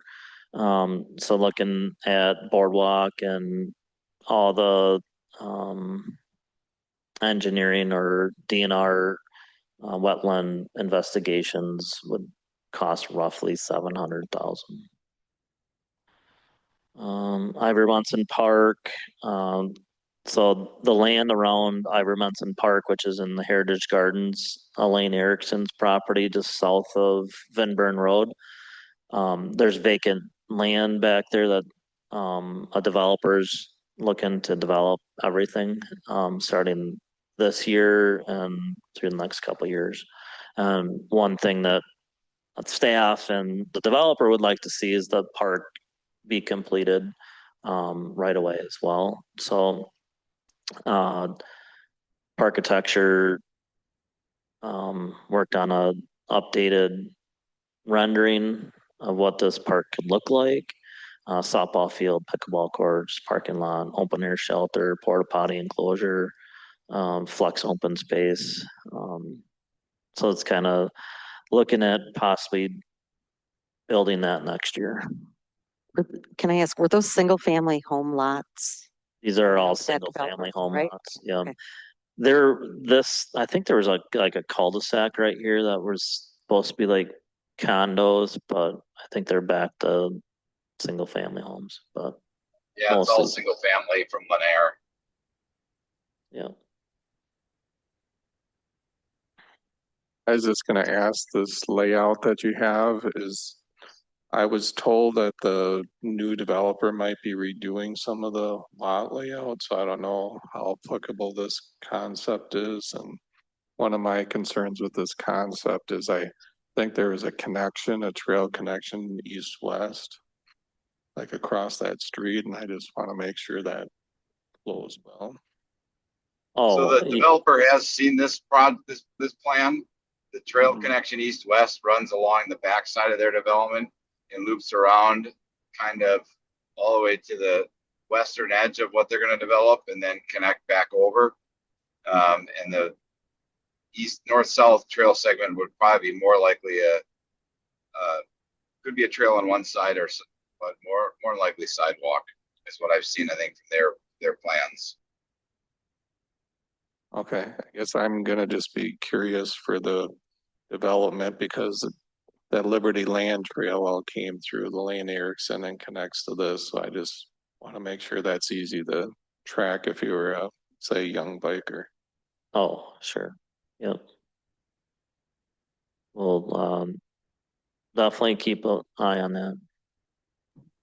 I'll add, if you've ever taken the trail, that's off of southbound, near the end of southbound, there's a trail that runs between some duplexes. You can go to the southwest and it ends, or there's a point where you can turn and then you go through Rumley Run and whatever to connect over. So the part that dead ends near that pond, that's where that trail will connect in. So the trail will go from southbound and loop all the way around around the outside of that development. Yeah, I forgot about that. Thanks, Judd. So yeah, that'll follow this, it'll come along these property lines and then kind of loop back around to those ponds, retention basins. And it'll follow the backyards right along Elaine's, property. Okay, Sorry, that's a lot. So facilities maintenance projects, looking to replace windows for the police department, fire department training room. Just right outside the building here, you'll see 6 windows, roughly 25,000. Replace those. They're original. They're the last remaining windows to be replaced in the building. Library carpet replacement, basement level, roughly 150,000.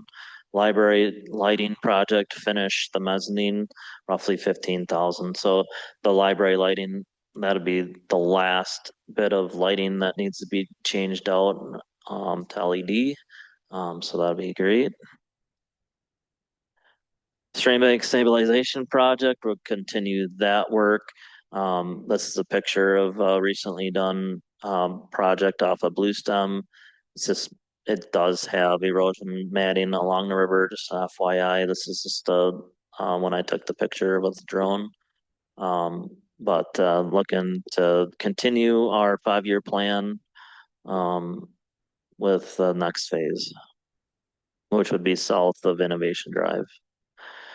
Road projects, we've got Vinburn Road and Northtown Road signals. So we'd reconstruct Vinburn and then add signals at Northtown and Vinburn. We've received over $2 million in grants for this project. That would go in 2027. We'd resurfaced Yorktown Road from Vinburn to Cleveland. Glen Road, which is way up here, it's a dead end road. The road's failing. And then Northview Court Circle, right off of North Street, would get resurfaced. We would also be looking to possibly reconstruct Green Acres. That's a developer pending. If they decide to develop more of their buildings, and we'll be building that road. over 2 million in grants. That's very commendable. Yeah, Great job. yeah. So we've got over 2 million for Vinburn and Northtown road signals, and then Holm Street, we're over $1 million in grants for that too, and that's in 2028. So Judd and I do try our hardest to get grants. Yeah. Sanitary sewer lining projects. So South Hill Street, Meadow Lane. When we don't need to dig up the road, we can do sewer lining. We've used this in the past, and I think it's a good product to prolong our sewer systems. Capital improvement plan for 2027, which I just talked about. These are all the projects. And that's it. Oh, Hickory Lane, I know we have in for 2027, but that will probably start this year too. So it'll be a combination of this year and next year project. Okay, good. Can you tell us, how does this number compare to 2026, the final number? Final number. I don't have that final number on here. It's probably pretty similar. Yeah. It might be up a million or so, but Great. Thank you, Greg. Judd, you got anything else? Nope, good job, Greg. Okay. Moving along to 6.3, presentation of the initial 2027 department budget updates regarding recreation and community enrichment. Reese? All right, I'm gonna try to not talk as long as Greg. Just kidding. All right. So my budget, it's pretty similar to what we did last year. I did just kind of go through and update our numbers. Not a whole lot of changes to our department. It's still me, Sam, and Trisha. We do have altogether we have 89 part-time employees, so we do manage a lot of different people throughout the year. Our services, so we run all of the recreation programs. We operate the athletic complex. Greg and Judd and their team do all the maintenance for it, but we work with all of the user groups.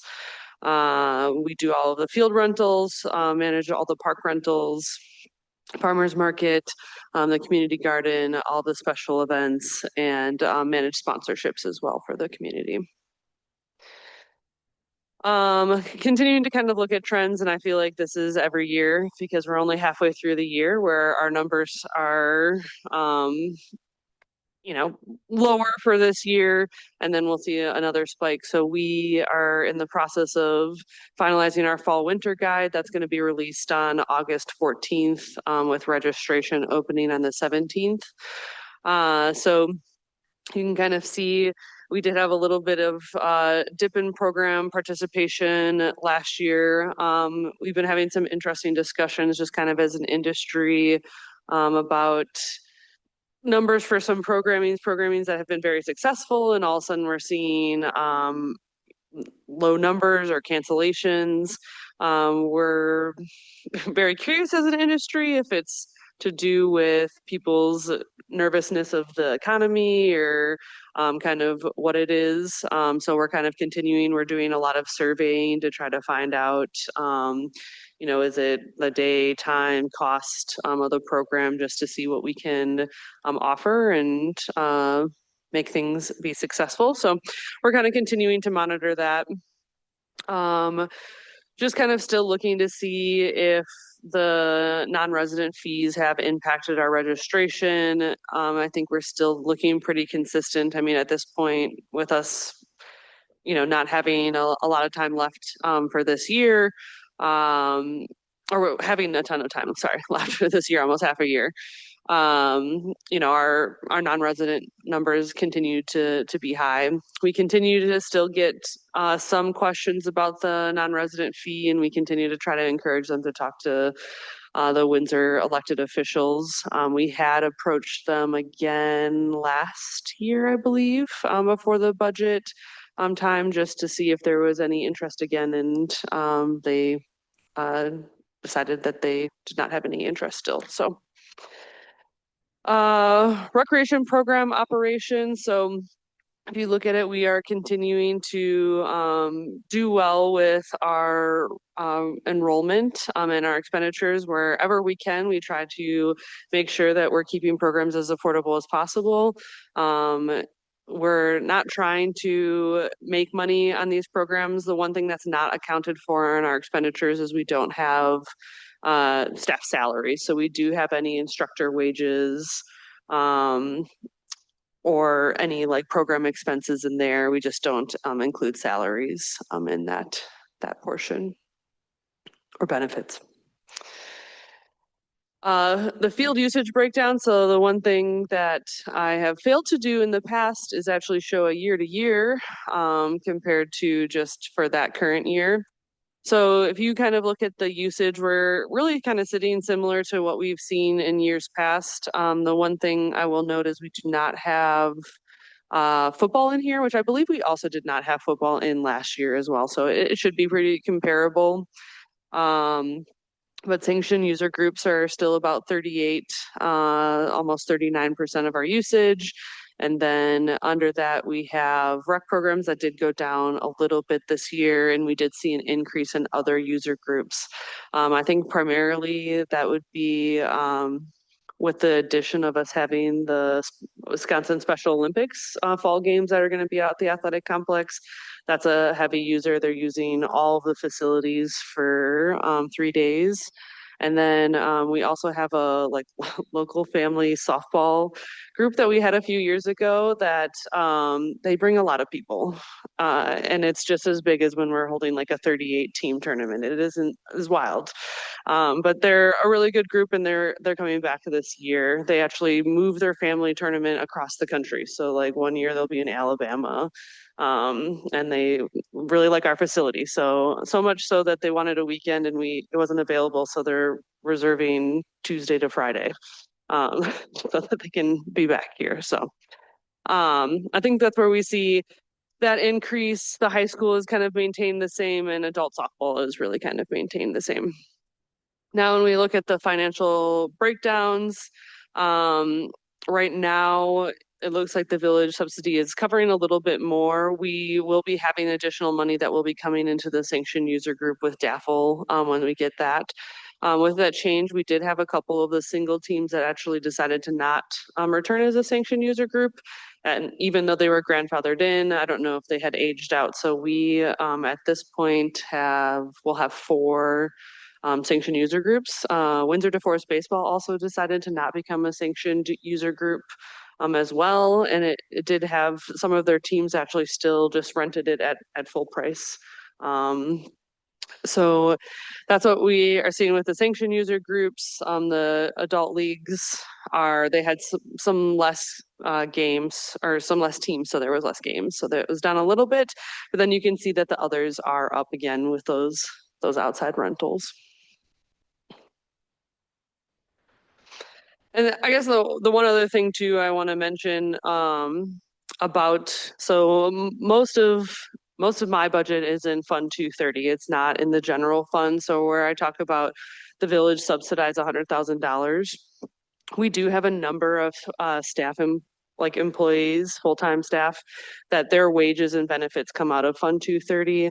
So there's like a percentage of a number of park staff, some of Sam's staff and Trisha's staff.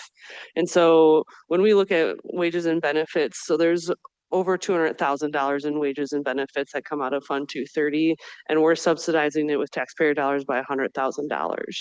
That's for the whole thing. So that means we're bringing in additional revenue and sponsorships and special events and programming to help cover over half of what the wages and benefits are. We're just not quite at that point. So I know that there's a goal to try to get Fund 230 to be fully self-sustaining and not have any subsidy, but I feel like it's also fair to understand that it's not just our program and event costs, it's also a lot of the wages, where if you look at other departments, those are all going to be in the general fund.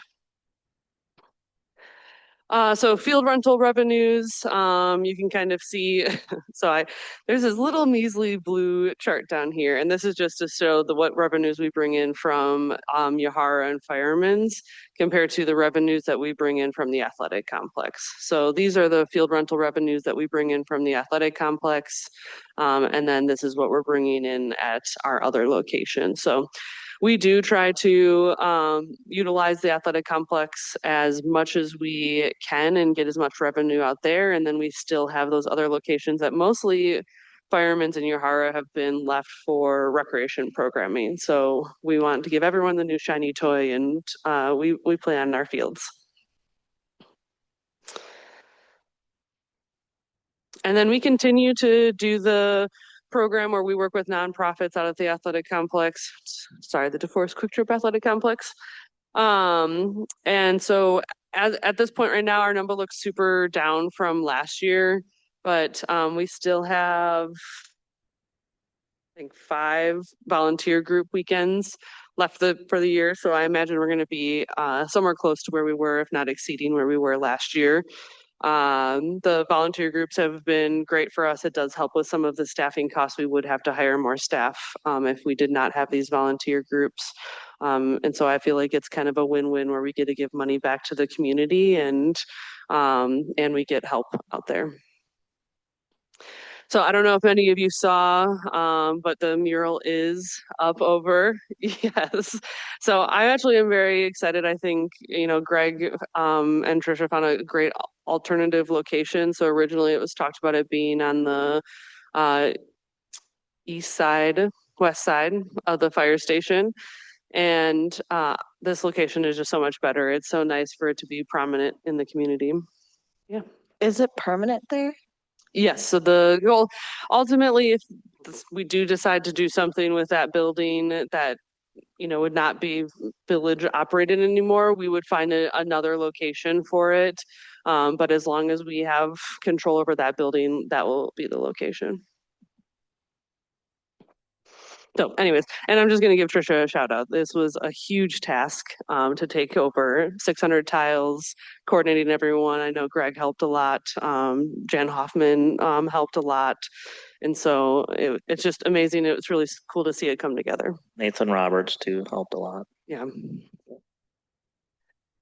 So going into special events, and tomorrow night too, Trisha's actually going to be coming and she's going to be doing an additional presentation just to, as part of the budget presentation of what really goes into events, because I feel like there's just really not an understanding of what all it takes to put on events, not just even the smaller events we do in the park, but 4th of July, Dragon Art Fair, a project like this.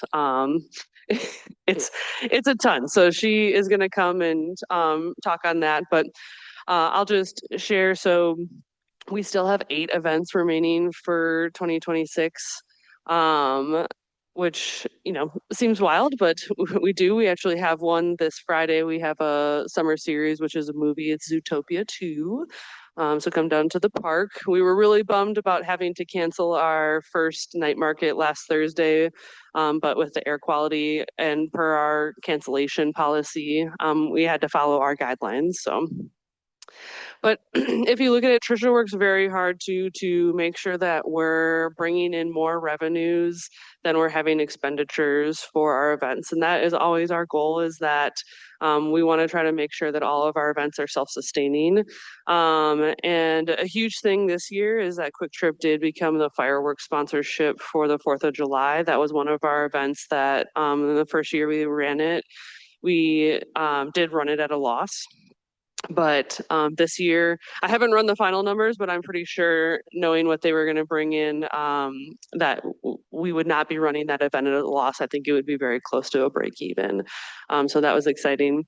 And I think some of this with the numbers for last year, we did get that sponsorship in 2025. So it might make it why it looks like there's such a discrepancy in revenues to expenditures last year, and ultimately might make our graphs off a little bit for 2026 when we look at final this year and into next year. But going forward, per their agreement, they'll pay it in the calendar year. So next year they'll pay it in 2027. Forecasting, one of the things that we'll talk about is we are looking for a part-time rec coordinator, looking to do some weighted adjustments for the DeForest Quick Trip athletic complex concession leads.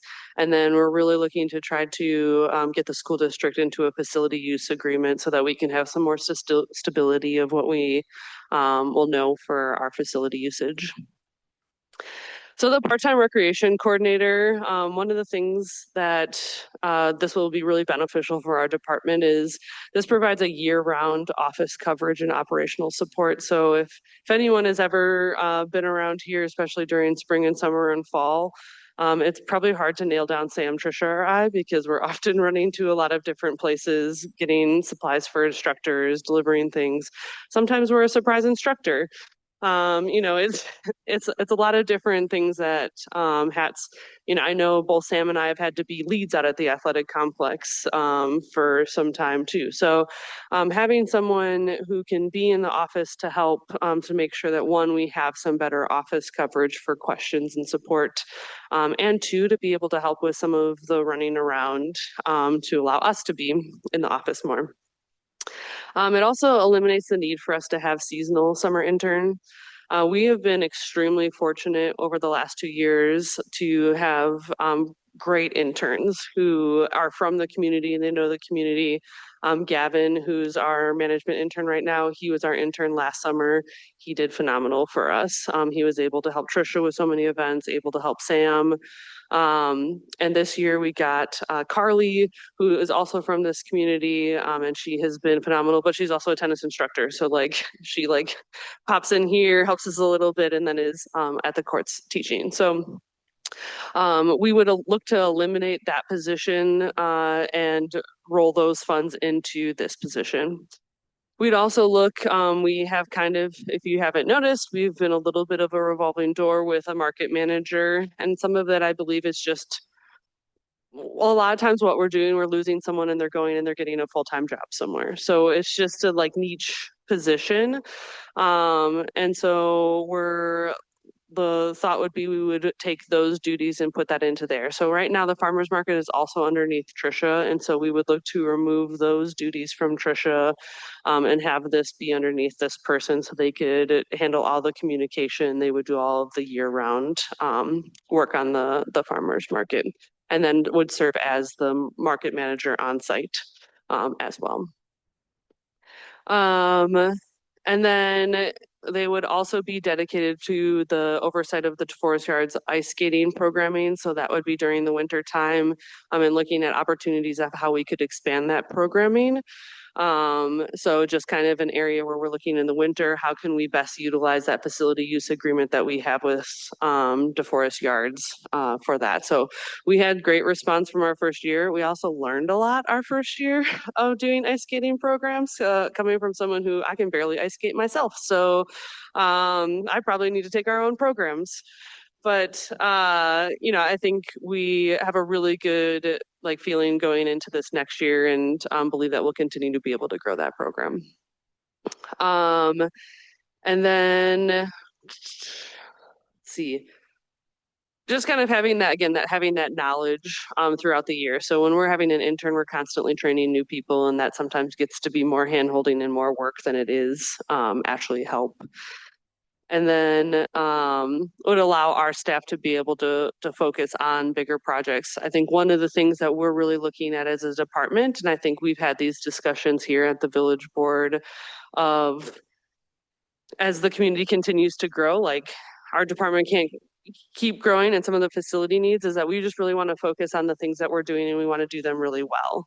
And we all have limitations. And so I know we're looking at some of the event stuff and seeing, you know, we can't have 4 events all within 2 weeks of each other. Like I like Trisha and I think we all like Trisha and we want Trisha to stay. So, you know, I think we need to look at that. And also too, I think the community gets, like worn down, like it, you know, if there's so many events in a short period of time, like you're going to lose some of that attendance for other things. So we're just taking a real holistic look at all of it. I think we might drop down 1 movie and then looking to have this person again really help Trisha and Sam, because everything kind of starts at one time and it gets to be a lot. And I'm also only one person to be able to help them. So.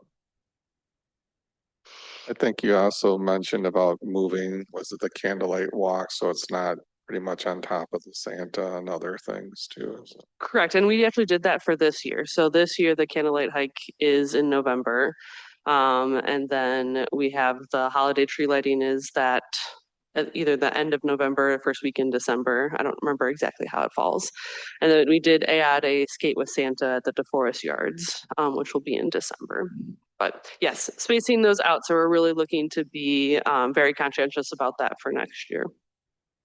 So looking at this right now, we would take we would reallocate some budget funds for some of those part-time positions that we were hiring, and we would put it towards this position.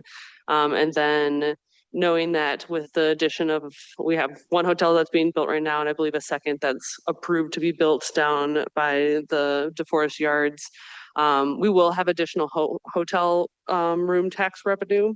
So we should be able to make up that additional, you know, 13,300, which would be the high end of what we would look to do as the hourly wage with those funds. And so that would be completely underneath Fund 230 and not asking for any additional subsidy. And, you know, we talked about before, facility needs. So we continue to struggle with indoor spacing. That is one of the things as part of the planning process for the new public service building is to create space for us to be able to have our own programming space, so we're not so reliant on the school district. And so we're kind of looking at that. If you look at, we have 29 non-village owned indoor facilities that we use for programming, and it is definitely a puzzle when we're doing programming, trying to figure out, because instructors tend to all want the same days and times, and we're trying to find facility space while also understanding that there are other communities and organizations in this community that we don't want to just take up all the space for everybody else. So we work really hard to try to be conscientious about what their needs are, have conversations with them, and try to find happy mediums where we're still getting programming in, but they're also being able to use space. So we do have a facility use agreement for the DeForest Yards 2 that will be able to help with some of our growing with our youth basketball and youth volleyball, but that's not going to be available until I think it's 2029 is when that has to be completed construction of that portion of the gym. I know that they're going to start the other portion earlier. But we continue to have discussions with the school district and are trying to get them in a facility use agreement. I have shared, you know, we have 2 different budget cycles. So the school district goes on July 1st to June 30th, and we go the calendar year.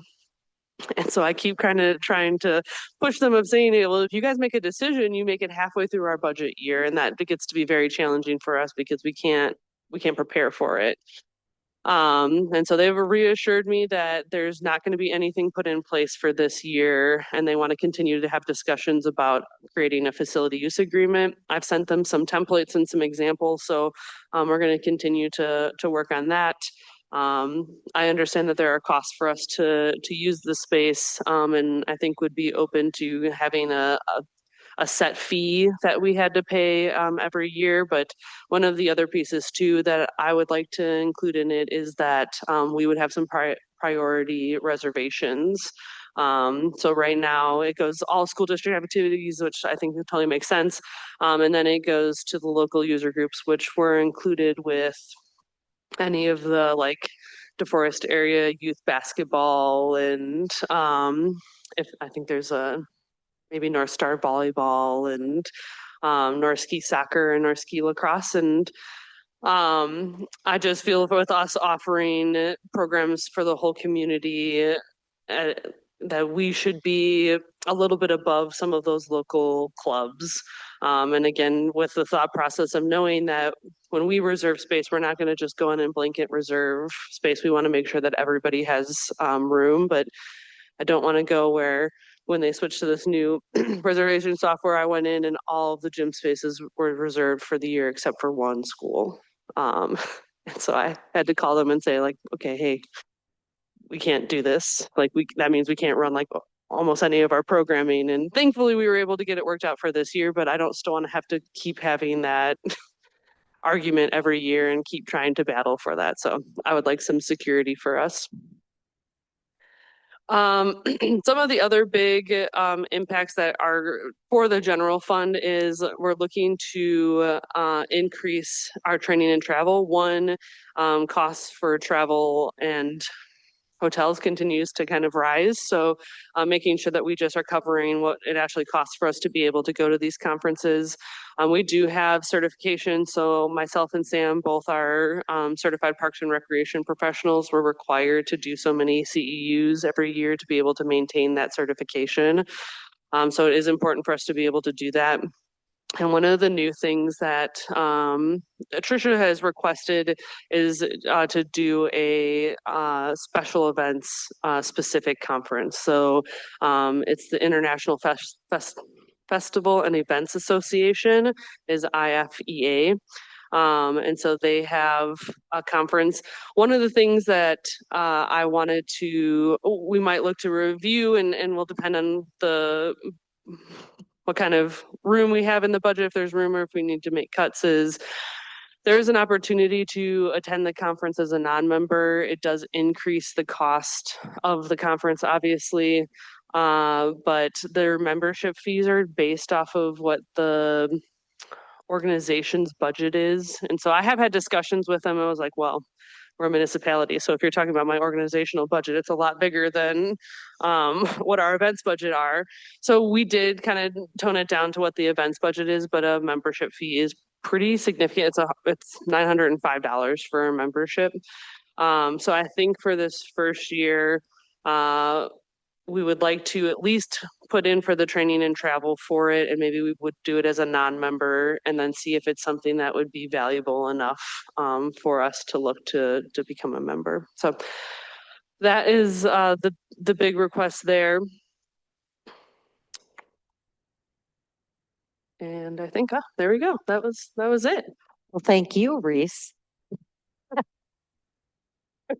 They're gonna, I they're think I gonna might cut have off. to ask, I think I might have to ask to go before Greg tomorrow night. You've given us a lot of good information and there's a lot of positive stuff here and I am appreciative of all of that. I'm glad that you filled us in on what's happening with the school district and the using of the space there. One thing that I had a question about is that going back to the room tax and the fund 230 Yeah. revenues, why only $13,300? And where does that number come from? That's we're getting more than that in room tax. That's the amount that we would need to cover that position, that it's not already in the 230 budget. So the recreation department is getting more room tax money to use. Correct. As of right now, my understanding is the 30% of room tax is going into Fund 230 that the village will get to keep. So ultimately, if you remember from the presentation when the chamber came, is that we collect the whole 100%, 70% has to go to an organization dedicated towards tourism. 30% is kept with how the village would like to use it. My understanding is the 30% stays in Fund 230. Okay, so is there any way to get some of that money that's going into the tourism more over into paying for some of our, like our athletic field? So for example, you bring up did you say 38 teams of softball teams for Yeah. that family? Yeah. 38 teams. No, I don't know how many teams actually Wow. the family has. I was just saying They in bring that compar- much. Yeah, in comparison to when we have a tournament that has 38 teams of youth Yeah. baseball. Yeah. So this is huge. They're huge. Obviously, if they're coming from all over the country, they're staying in the hotels. So I'm thinking, is there a way for you to look at getting some more of that money towards the rec department, somehow through the chamber, somehow through, I'd love to see some of that funnel this direction. Yeah, definitely. I think that comes up into discussions with us in the chamber of, I know like Vienna Tourism, they've done sponsorship out at the DeForest Quick Trip Athletic Complex. So, can we get some sponsorship from the chamber for the DeForest Quick Trip Athletic Complex as well? Looking at events, kind of their argument always just has to be, how does it show that it's being used towards tourism? So if we can start getting some of those partnerships, I think it would be great, and we would love to be able to get some of those dollars back. Okay, thanks. I also think like working with the hotels and trying to find out like where these parents sleeping in these hotels, and that's our way of showing, hey, they're coming to the athletic complex, and we'd like a little more. Yeah. Yep. I was just I know I've had conversations with Bill, and those funds that come from the hotel, there's some restrictions on different percentages going to different locations, so I don't know if that comes into play. One comment I was gonna say for tomorrow, but I'll bring it up here too, is like, I'm a big proponent of internships, so I do like that the intern has benefited you. I can understand how it is extra work to more or less onboard, but I'd be curious how the budget looks if you don't necessarily roll that money into the part-time if we still attempt to have an intern to help in other ways too. So. Yeah, I mean, we could certainly look at that. I am a huge proponent to doing internships as well. I'm very active with Madison College that has a recreation program. And so I love them, but just knowing what our needs continue to grow and be, we just need to have someone here more consistently because a lot of times internships, they can't start until like mid-May. And at that point, like that is just too late for us to be bringing someone in fresh and being like, okay, you know nothing, but we need all of these things done, but you don't know how to use any of our stuff. So I think it just becomes like a timing issue. And I have tried to rotate and have like our internship be like a winter internship where it would start in January and then end in May. I mean, we just haven't gotten any interest from that. So. Is there anything else or nothing else? Do you Nope. have something, Reese? Nope. So we didn't have any, we can't do a department update. So our next thing is, I think everyone knows. Okay, can I get a motion to adjourn? Is there a second? A second. All those in favor? Aye. Aye. Motion is adjourned. Meeting is adjourned.